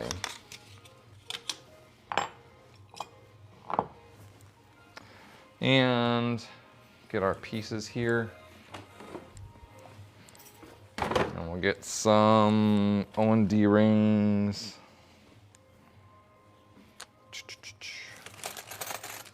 Ah, here's the part where it's important, because you have to consider that there's other hardware pieces that are going to go onto these for the look. What music am I listening to? This is my royalty-free EDM playlist. So that last song is Hexalyte, Hexalyte. The song is Apollo, but it's just royalty-free stuff, so I don't get dinged on having some DRM, you know, IP necessary content. Okay, 2 sets of black, and black is going on lavender and turquoise. Chrome is going to go on the gray. Okay, that's easy enough to do. Probably could throw on a little bit more volume on that stuff. We're all kind of a little quiet, and I'm not having a whole lot of comments to field, so we can probably put some music on a little bit. It's not the greatest, but it ain't bad. So 1 set of chrome. Go this way. Let me go shopping. Seeing the amount of time, effort, and skill it takes to make these really makes the prices super fair. Yeah, for sure. I think people often forget about that because our world really showcases, like, look how cheap you can buy this for. And like, cheap is the word. Cheaply made and not supported. So like it's like a fire and forget missile. Like, once you buy it, all right, there you go. You're stuck with it, you know. But for us, you know, it's always been in the pursuit of making quality products for people. So like, you know, you buy something, you love it, you want it to last. You don't just want something that looks cool for a season and right in the garbage it goes. On to buy another one. And I think in some ways that may have worked against us a bit because we made products that were so good. Once someone's had like the head to toe look, well, where do you go from there? What do you even buy? So like, yeah, I kind of see how the planned obsolescence, I understand that as a concept. I can't get behind that, but I get it. I get why people do that, especially if they're just like trying to get people on consumables and whatnot. That whole e-waste and people making like printer ink and making stuff where it runs out, and that stuff is infuriating. Big companies, they know what they're doing. Just trying to milk you for every last dime. Whereas little businesses like us and just crafters, we often get pushed aside and marginalized by companies that are big box because of that. And the world doesn't really know. It just glaze on over to the next newest thing or the next big, oh, look what this person did or that celeb did. Like, whatever. Very, very much. The multi-crafter, I've skipped doing it so many times because people don't get it. Yeah, no, it's not an easy grind. Both DIY crafting and manufacturing, making things, and also small business entrepreneurship. Those are two extremely hard things together that yeah, you got to make things and make your own way in the world. So, believe you me. Okay, lavender, which is pink, is gonna get black, and lime is gonna get black. White's gonna get the chrome. So these are my black ones. I had to keep reminding myself because I was going to autopilot because I'm like splitting my attention between chatting with y'all and doing builds. So like, and these are not common things I'm making, so I had to really slow down and pay attention to what I'm doing. Otherwise, I'm having to like clip rivets and, you know, do what I gotta do. Artist Alley since 2011. Craft shows are the worst though. Oh, I believe you me. I've done them. For us, like I guess the farmers market style thing, like that's kind of okay. For us, the bad things are horror conventions. It's like all like Spooky Empire and stuff like that. They're really hard to do. People just kind of want to party and they don't want to buy things. But in general, like there's definitely places that are more favorable to us. I did a show that was, it was a luncheon, but it was like a bunch of basic, regular people there. And I had to get up at 4 in the morning to drive out to do this show, set up in the morning to do it. And I was supposed to get interviewed on a local news station. And the interviewer, I had my time slot, I was ready, and they snubbed me. And they went and interviewed so many other vendors there, and they were supposed to interview me, and they did. And then he just ended up leaving, didn't even speak to me at all. And then on top of that, to add insult to injury, after having got up at 4 a.m., did all the setup, did all the work, and tear down, I made $45. I sold 2 items that whole day. And so it was a very defeating feeling, like, heck, I mean, does the world not like us anymore, or are we just too... No, it just wasn't my people. And you got to go and sell to your people, right? And these people would rather just see me under their boot heel than see me succeed and see like another, you know, USA manufacturing small business succeed. Like people are just so into their own perceptions rather than actually seeing someone actually do good in life that they're just want to be mean. Like I said, I don't get it. These get chrome. That's a different one. Oh, they want to negotiate prices. Yeah. They're like, oh, I'll give you $10 for this or whatever. Like, you know, you don't get it. Like, value is a perception, and when they're telling you that thing, they do not value the work and time and effort that you put into that. And like, granted, there are things that are like inflated in prices and on purpose. Like, you kidding me? What is that even?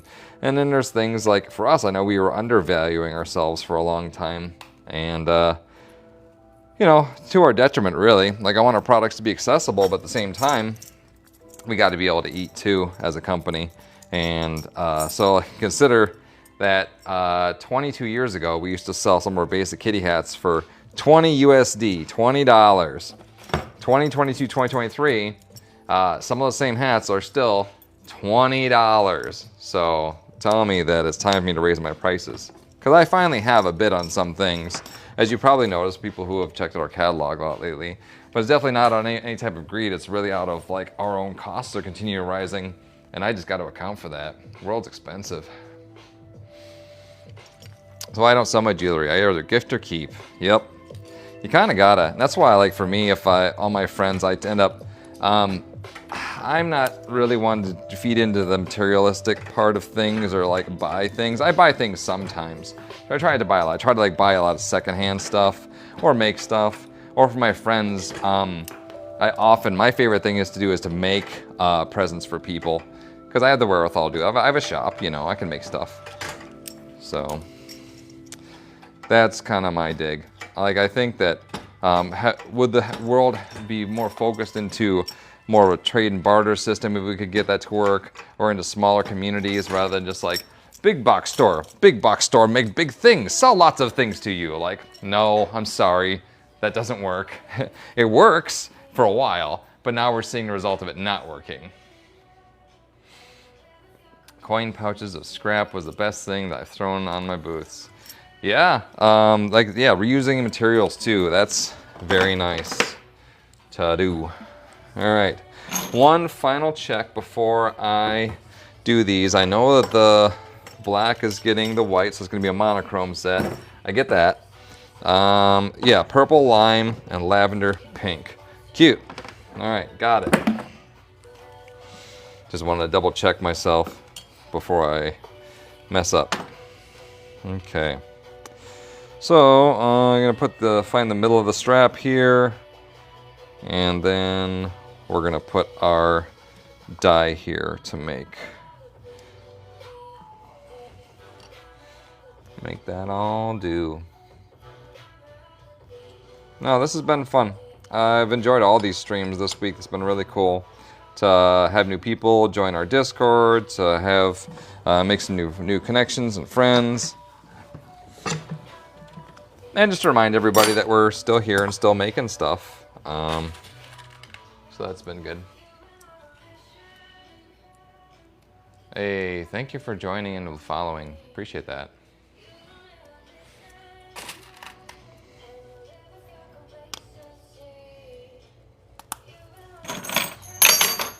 Yep, there goes one. Slippery.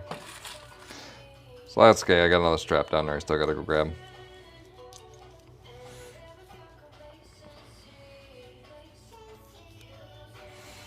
All right. Cool.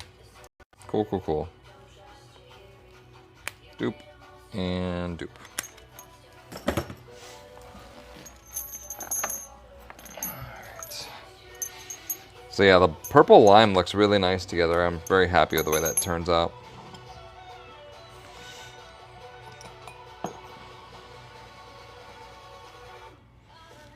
Alright. Just finding the mid-strap takes a minute sometimes, but we get there.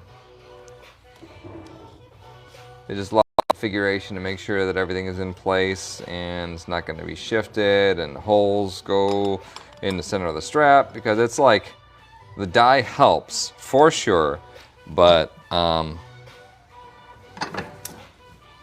there's still some very small adjustments that need to go along with this as well to make sure you get good product.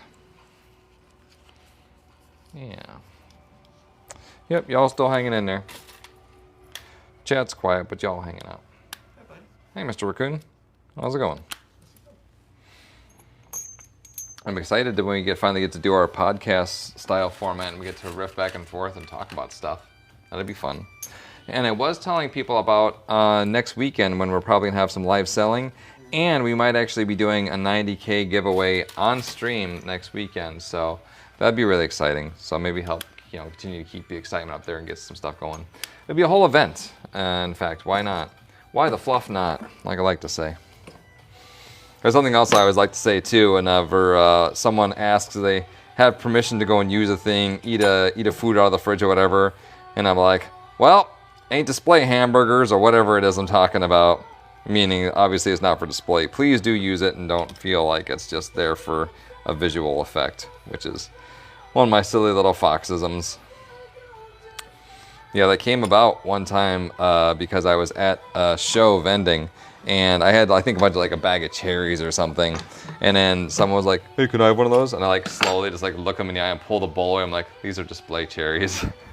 I watch them slowly get sad. I'm like, oh, it was kind of funny though. It was not. It wasn't mean. I don't think that was so mean. But then again, like, also, isn't it kind of weird to just go up to someone and like, can I part of your lunch? That's also kind of weird. That's okay. That was my way of kind of diffusing things without being awkward about it. Adorable. Thank you. Yeah, I think they turned out really well. This is all three of them. There's a monochrome set, pastel variant, and then the new, I don't know what we call that. The purple lime duotone. I'd call it the Ava Unit 1 wrist cuffs. Are you taking off for home? Yeah, I was gonna buy Okay. Yeah, I gotta, I'm gonna make these. I'm probably gonna maybe play around with some Dissipate new styles a little bit. Get some test cuts on those, check them with the new rivets, and then probably head home around 7 here, my time. So we got about 40 minutes, 30 minutes left, yeah. A little more time for us to hang out, kiki. And these don't get black rivets, these get chrome rivets, so I'm glad I stopped myself because I go into autopilot and then all of a sudden I start making things I didn't intend and I gotta undo and redo my work. And that's one thing I don't like doing, is undoing work to redo work. Happens so much at various conventions, yeah. When's your next convention? Always find out too late. Our next convention, what is our next convention? We're on February now. So we're at Ishokan right now. Yeah, Ishokan is, currently in Ypsilanti, Michigan. Then Katsukan is next. Katsukan. So we have actually next weekend off, but then Katsukan in National Harbor, Maryland. In fact, Imella, if you're still there, I know you go that one quite a bit. That's the cool, super cool, flowy, dancy critter that comes out, the small critter. Dances up on stage and does all that stuff. Sees us often on the East Coast, but I think also is on the West Coast too. Oh yeah, yep. Be performing at the raves. Yep, exactly. Yeah, it's like they're West Coast, but they're there. You're West, yeah, they're West Coast, but I know I see you a lot in East Coast shows. Hey, look at that. I figured you'd still be there. You popped in before. Yeah, What am I? we talked recently. Yeah, for sure. No, that's cool. I'm not going to be going to Katsukan myself, unfortunately. I'm going to be back at Pawstar HQ, just continuing to keep things running. Well, Mr. Raccoon and probably, I think Salem, our friend Salem will be there.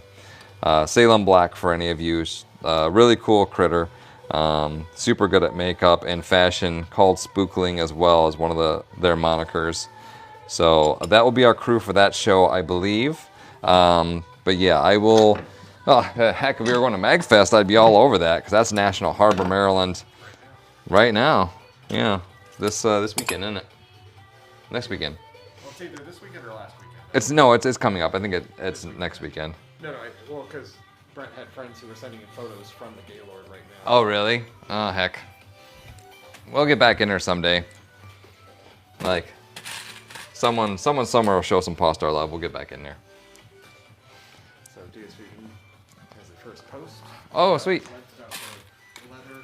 Oh, I gotta do the redirects. Yeah, dsfusion.com is now going to be a standalone site again. We finally got the point where I think we're pared down enough and cleaned out our catalog where we can go through and actually make the actual separate website again, and then start going to shows and events as DS Fusion proper.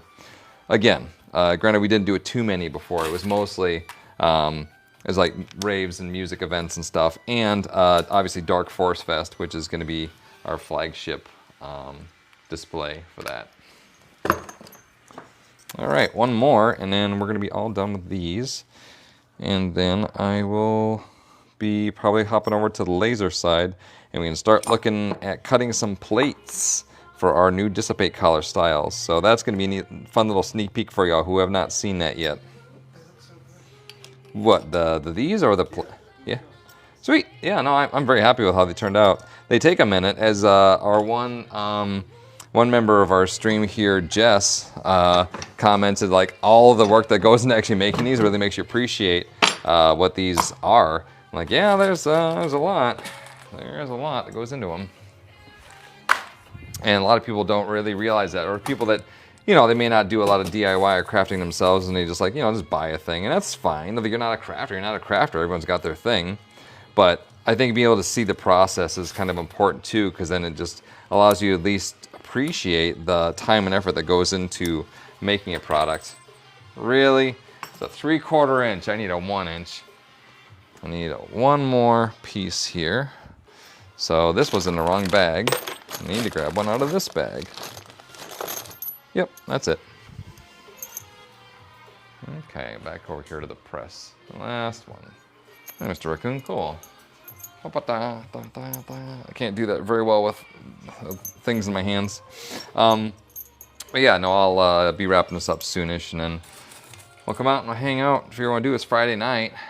I feel like I should go to a club or something. I'm all made up, but all made up and nowhere to go. I'll probably just go and hang out and be a gremlin for the rest of the night. How about you? What's all your night plans for tonight? Or weekend? Weekend plans? What y'all doing? I'm gonna make chicken cordon bleu. Chicken cordon bleu? Heck yeah, I'm all over it. I think tomorrow I'm going to be cooking a rib roast, like prime rib. So my first time cooking it, so fingers crossed it's going to turn out well. So I got to prep that tonight and then get that ready for tomorrow. Playing at a Renaissance Festival in Texas. Sweet. I was like, Raccoon has to get up at 5:20 in the morning, so. Oh yeah. We go to Orland Park. Yeah. Yep. Mr. Raccoon's doing an event at Orland Park in Chicago. So if any of you are going to be in the Chicago area, then y'all can see him vending there.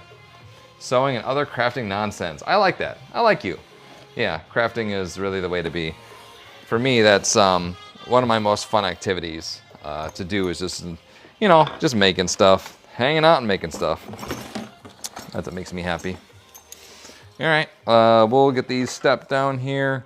I can see my, there we go, my kick press here. You can see me setting these rivets. And then I probably should put the brand stamp on these before I step them down, but I still can after. It's just gonna mean I gotta be a little creative with getting them on there. So this is the all step down and finish. This is the black, white, chrome one. Working my go-go cosplays for Kitsu all weekend. Heck yeah. Yeah, no, Kitsu is a really cool show. I think I've been to it once. I think Kitsu is also at the same Gaylord that the that MagFest is at. Which is a really cool cool venue. It's kind of an all-in-one. It's got a very large open atrium. The rooms are nice if you're staying there. And for me, my favorite part, especially like for MagFest, would be that at, you know, 6, 7 in the morning, enjoying my morning coffee and hearing symphonic video game music wafting up from the atrium. Because they have like local orchestral groups playing. And it was pretty sweet to hear. You know, some Final Fantasy music coming up through the, you know, wafting up through the air as you're like sipping your morning coffee. Very magical experience. Someday I'll get back there. I would love that. I would love that for all of us. All right, so these are now done. Jess, do you play video games? Yeah, I do. I've always kind of been a big video game aficionado. For me, my favorite genre are role-playing games. I've been known to play some other types, side-scrollers quite a bit, platformers, whatnot. But for me, my favorites will always, I think, probably be role-playing games in some form or fashion. Even long-run, like boring ones too.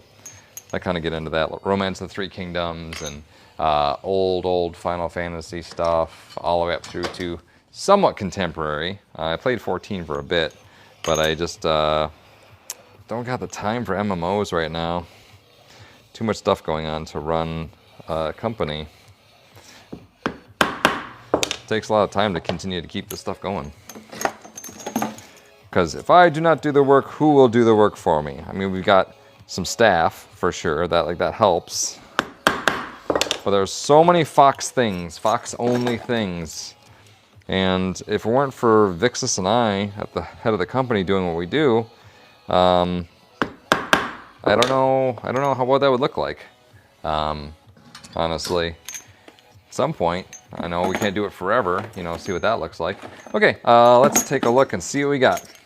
These are 3 variants of the fleece-lined ring cuffs. Very cool. New Okami announced. Ooh, I like the original one. Preach. Voluntary slept on atrium balcony at Mag once. I don't regret it. Yeah, I mean, if that's the only space you got, I get a little bit like, I get the lemming vibe when I'm sitting like right at the edge. I'm like, just jump, just jump. I'm like, stop that, brain. You can be quiet about that now, brain. Okay, all right. C33. C33 is there, and done. All right, I'll give you a peek at some of the stuff we made on our last stream too. Last time through here, we made color swap versions of our ring claw collars. These are really pretty. I like how those turned out. Oh, there was a monochrome version of that one too. That one you can pick the base, the accent piece, and the claw. Same thing for our ring spike collars also. And I made a color swap version of our mini Kitty Bell lace collar. So those are all done too. All right, anything else in here? These are all pretty good. I'm gonna put these through the magical window of offering to be looked at later by somebody not me. These two. These can also go. You're new. You're new too. Go play. Bring good things into the world. Okay. Yeah, the kitty collar, super cute. Thank you. Oh, thank you. Thank you, B. And thank you, 404. Appreciate. Okay, let's go check on our laser. We've got a little bit of battery. I've got about 20 minutes left. So we can go take a look and see if we can get some collar blanks made for the new Dissipate plate collars, the new Gothy style ones. There's one that's a witchy one, so it has like a pentacle and some lunar phases, and the other one is Egyptian themed, and so that one has an Ankh and like Eye of Horus, Eye of Ra on this other side, and then Jed columns on the outer plates. Really cool. Pretty fun to make that stuff. How's everybody else doing tonight? Y'all having a good night? I'm having a pretty good night. Like I said, anytime I get to do crafting, I'm all about it. So, all right. First thing, I think I was at the 18-inch mark. The acrylic we use is 12 by 24 inch, and we stock it in a variety of styles. So maybe see if I can zoom over here so you can see kind of what I got going on the screen. If I could split screen this, it'd be kind of cool. But let me zoom in here. These are some of the plate styles we got. I upgraded from my old Dissipates. They now have like a crop circle biohazard. The DSF plate will remain the same. It's the only plate that's still going to have the letters DSF underneath. And this paw, I've actually determined I'm going to make the paw like our Pawstar paw. Like, missed opportunity to not really put that in there, obviously. So let's see if I can find. I think this might be it. No, that's not quite the one. That's a Pawstar thing, but not the one I'm looking for. That's not the Pawstar you're looking for. Pawstar logo. That's the condensed one because that has to be a single piece. I'll find it. That's probably in our zipper pull keychain. There we go. That's the one. That's the Pawstar. So we're going to ungroup this, drag this down here. Don't need this, don't need that outline. Bam, paw. Group that, cut that, and put that right here. Boop, boop, boop. And the shape will be a little bit different. I might, yeah, you know what? I will keep the claws in there. This is a in this moment decision to do, but I think I like it better. And we'll increase the contrast of this because I think it will etch better if I have the colors darker of this one. So we'll do that. Okay, and then change our properties here, make this fill as black. There we go. And we now have a proper Pawstar. Love that. Okay, cool. Yep, y'all quietly just watching. I like that. I mean, you want to talk, that's fine too, but it's always neat too, just to see people just enjoying. Everyone's just settling in. It's like it's story time. Okay, these paws here, don't need any of that old stuff. And we're gonna put this new one in the paw plate layer. Cool. Okay, I'm gonna do a test, which, so for these, I already had cuts of the other test I did on this plate, so I need to work around those cuts for this. So let's just do some biohazard. What do I have in there? Oh, no, I got to use a paw because I've got, there we go. I got to use the paw because I have the acrylic that's in there is one of the colors we're using for that. So the other ones I would make, I would not actually be able to sell them in the same way because they're kind of off spec. So I'll do this, we'll flip that, and I'm pretty good. Cool, all right, great. Been so happy you add the claws. Yeah, for sure. Well, it's covered in dust, finally done what you've done for materials. Heck yeah. Totally watch Fox story time. I would totally read a book for like read books to people like nighttime, bedtime story. Yeah. Driving bonkers, not a lot of people add them for canines. Yeah, our Pawstar paw, that was one of the very important features of the claws. This actually, the logo is a, if you look at our actual trademark for this, is a stylized cat or dog's paw. So it's a little bit of both of those things. When Vixus and I were first designing the logo, we decided that it was going to be between the both of us. And so Vixus is the cat. I mean, foxes are like cat software and dog hardware. So kind of. Actually, I don't want to do that. I want to cut this and paste, not copy paste. And so that our Pawstar paw is between a cat and a dog paw. And I think that's what it actually says in our trademark, if I remember correctly. It's been a minute.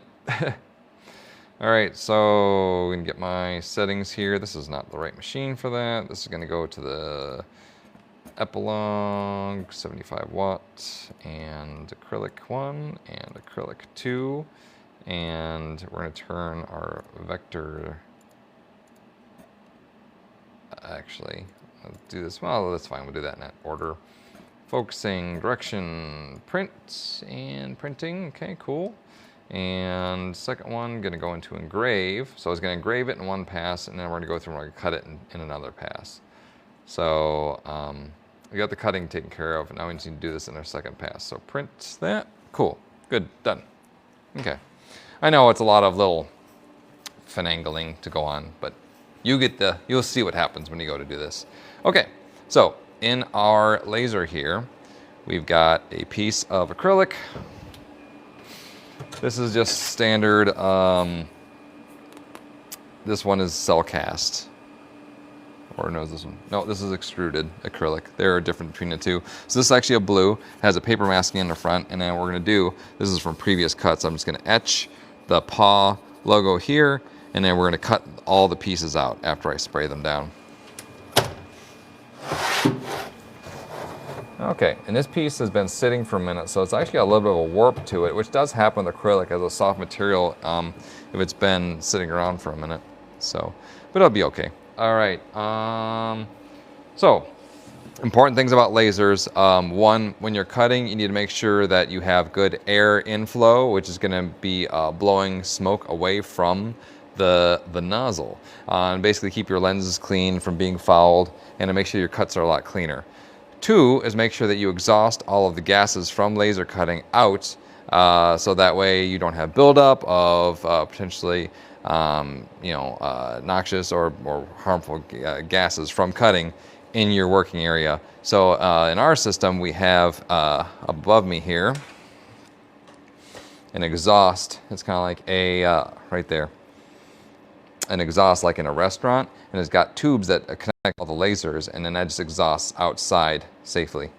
So that's laser cutting. That's how it's done. So we're going to go through and do our...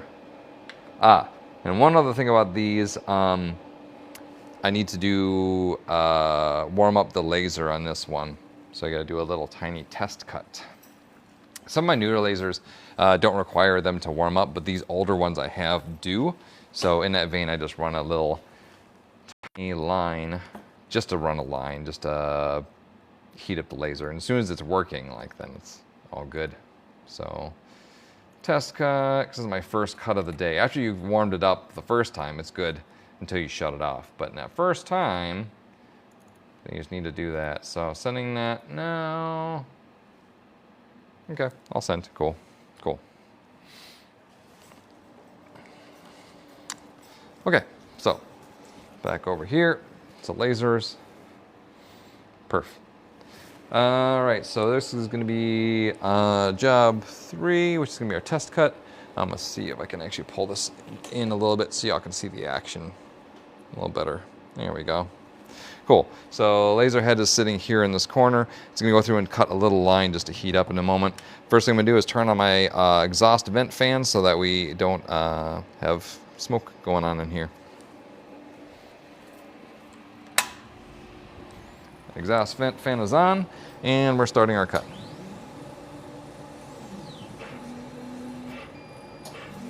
There we go.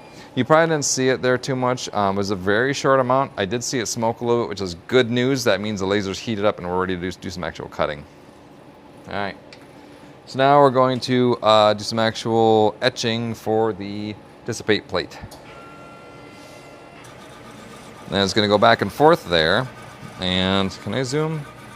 I can zoom. Look at that. There we go. She making some power.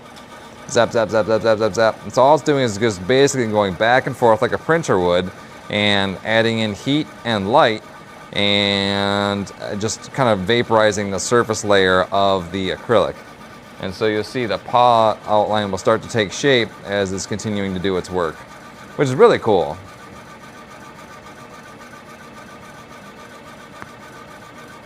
This will be, about a minute or so. Yeah, it's already pretty much done. Getting close. Yeah, so the kind of neat that we can make any type of like shapes or designs in these. It kind of opens up a lot of versatility for customizing products, which is really fun. So that's been really cool. Whoop. There we go. So yeah, what kind of products would y'all be interested in seeing too? Because I mean, right now I've done a lot of collars, I've done harnesses on stream and whatnot. Hey, Scrat, glad you can make it in. We're getting ready to wrap up here in about 10 minutes. Well, I'm glad you're able to slide into the chat.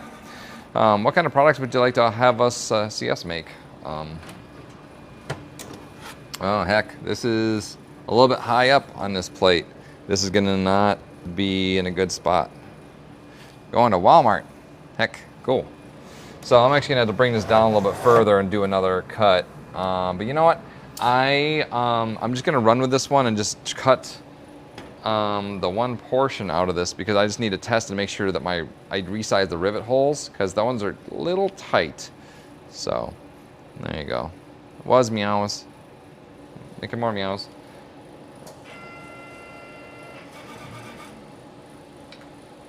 So reset that one, go to this first job. Hopefully it cuts the one I want it to first. It didn't, but that's okay. That's fine, other piece is scrapped anyway. Love to see some tails being made. Yeah, I can do some tails. Yeah, let's see this cutting at least. I love to hear them sing. They make beautiful music.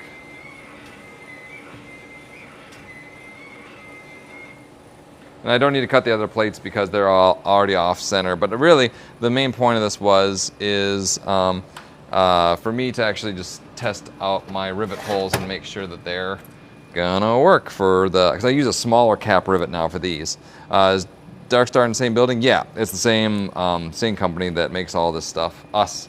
So I'm gonna go ahead and shut this down now.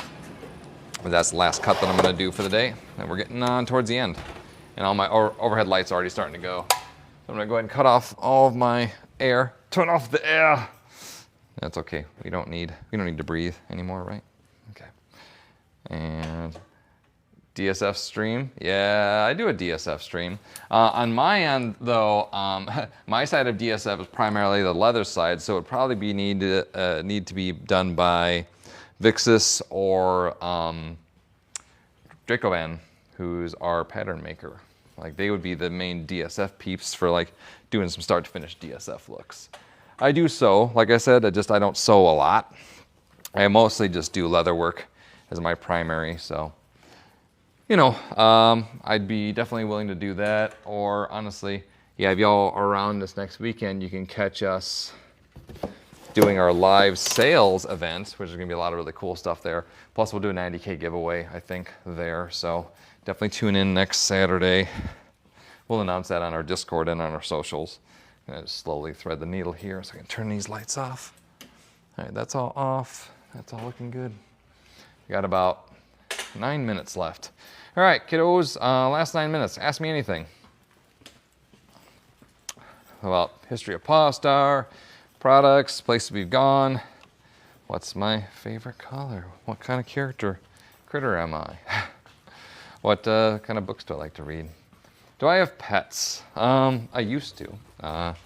I had 2 huskies and a kitty cat, and as far as a couple years ago.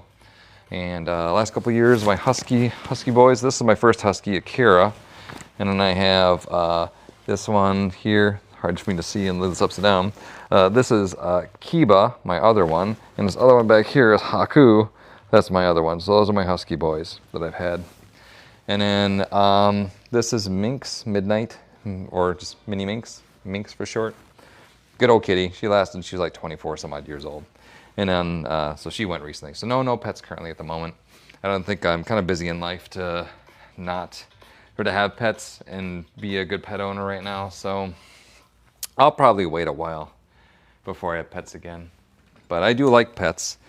In my whole life, I've never really had a house without cats. And now I have a catless house, and it's so weird. I'm getting used to it, but you know, I do enjoy having animals around. OhioCon. OhioCon, particularly, I think we will probably get in. If I had to guess about it, we've inquired for sure. I think we might be at the top of the wait list there. We did inquire late, as it was kind of a choice to try to go into it, but we'll see how it goes. Favorite food in Atlanta specifically? Where were we at? Someplace I had never heard the name of it. It was a seafood joint that they just have like hush puppies and fish, and I can't remember the name of it. I went, it was recommended by our friend who was vending with us for the first time, and she said the name. It was like, oh, there's one of these down here, and I can't remember what it is. It's like, not like a Captain Mike's or something, but it was really good. How many cons did Pawstar make it to this last year? We did the most cons we've ever done, and I think we capped out at 74. It was 74 shows, so it was definitely the most we've ever done, and it was a grind. I don't know if I could do that again.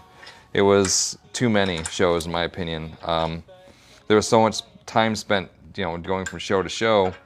It took over so much, and a lot of missed opportunities, and I kind of regret, honestly, doing so many shows. But honestly, it's a sign of the times of where we're at right now, what we need to do to continue to survive as a company, to do that many shows. So anytime someone sees a show and they support us, that's much appreciated. Yeah, 74 shows in 52 weeks in a year. You can do the math. Hey, thanks, Jess. Appreciate the tiny Danny. A lot of arachnids take about as much work as plants, just saying. Yeah, for sure. I have plants now. I always had plants, but yeah, I think this new spec, I'd probably go even slightly bigger on the rivet hole, so I'm kind of glad I didn't just cut these all through. So that's just all R&D. It's like, time and continue working. Green, hey, thanks, Green. We're getting close on to the end of our stream, so you did slide in right at the last minute. We probably got about 6 minutes left. We're kind of in like our Ask Me Anything kind of end of wrap up here. But it's been a fun time. I'm really glad to have had the opportunity to share all this with you, make a bunch of really cool stuff, share some of our new things we got going on. As always, if y'all aren't really familiar, be sure to join our Discord. That's where we all hang out. That's where I hang out a lot too, just so continue to connect. Aside from that, if you do want to support us as a small creator, we have Club Pawstar now. So for the price of a cup of coffee per month, you can help support us and also give you discounts on your purchases both at con and on website, 5 and 10% depending on how you do it. If you shop a lot, that might be worth it for that too. And then you also get new products go into a secret shop that only the Club Pawstar people get to see for 7 days. And we also have special content and sneak peeks that we give just to Club Pawstar people as well. Oh, I love your fox beanie. Thank you. Appreciate that. Well, people are going to start filing in right at the end. That's funny. No, that's been good. Ooh, guess what? What time it is? Coffee Fox time. Yum. It's okay.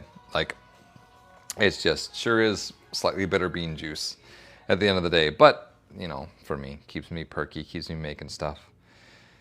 And that's what we all need, right? In the world, opportunity to continue making stuff. What the heck can happen here? I think my magnet for my lav mic got attached to my snaps for my shirt. I'll tag you. They came out already. Oh, did you get a custom green? I'd be kind of curious if you did, because I like to see when that customs in the wild and the people end up making and getting their own fit. That's really cool to see. So yeah, if you did get a custom, I'd like to see it. Or if you join our Discord, you're welcome to share it there too.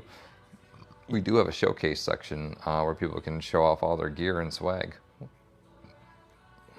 Anybody else? I made a fox character out of the beanie I got online. Heck yeah! No, that's fun. I like seeing that. Yeah. Discord link is up in chat too, so be sure to snag that before we close up. Got about 3 minutes left. Anything else? How about this? Tell me, what all inspires you in life? For me, it's being able to have the opportunity to create and connect with people and bring something beautiful into the world. So I'd like to know what inspires all of you who are watching.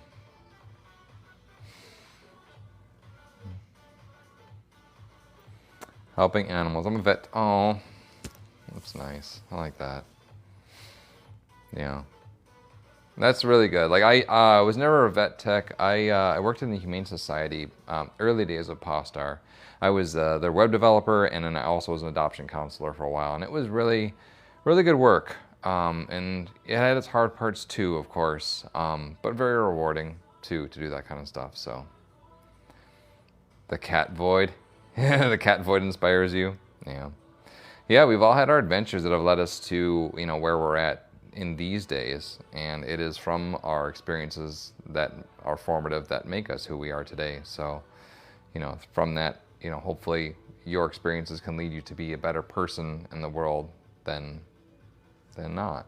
So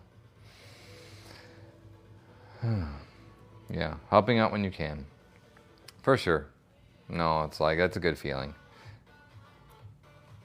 Ever thinking of making a ballistic helmet cover with ears? No, I haven't thought about that actually. I've thought about a bunch of fun stuff, including making hats for fursuiters. So normally we make like hats with kitty caters. I'm actually like having a hat with the ear holes for a fursuit head to go through. So that'd be kind of fun to do. Jess, collecting stories, creating memories, and experiencing new things. There you go. No, it's always fun to see and be able to connect with everybody too. But no, I appreciate the time we get to spend in these streams. So yeah, it's been a great time, and I think it's time for me to sign off now. My lights are about to kick out. So thank you all again for the opportunity to hang out with us one more time. And while we're here, let's by all means help lift each other up as the world tries to push every one of us down. So with that being said, always make sure, take care of yourself, take care of your friends, your family, and always put your best paw forward.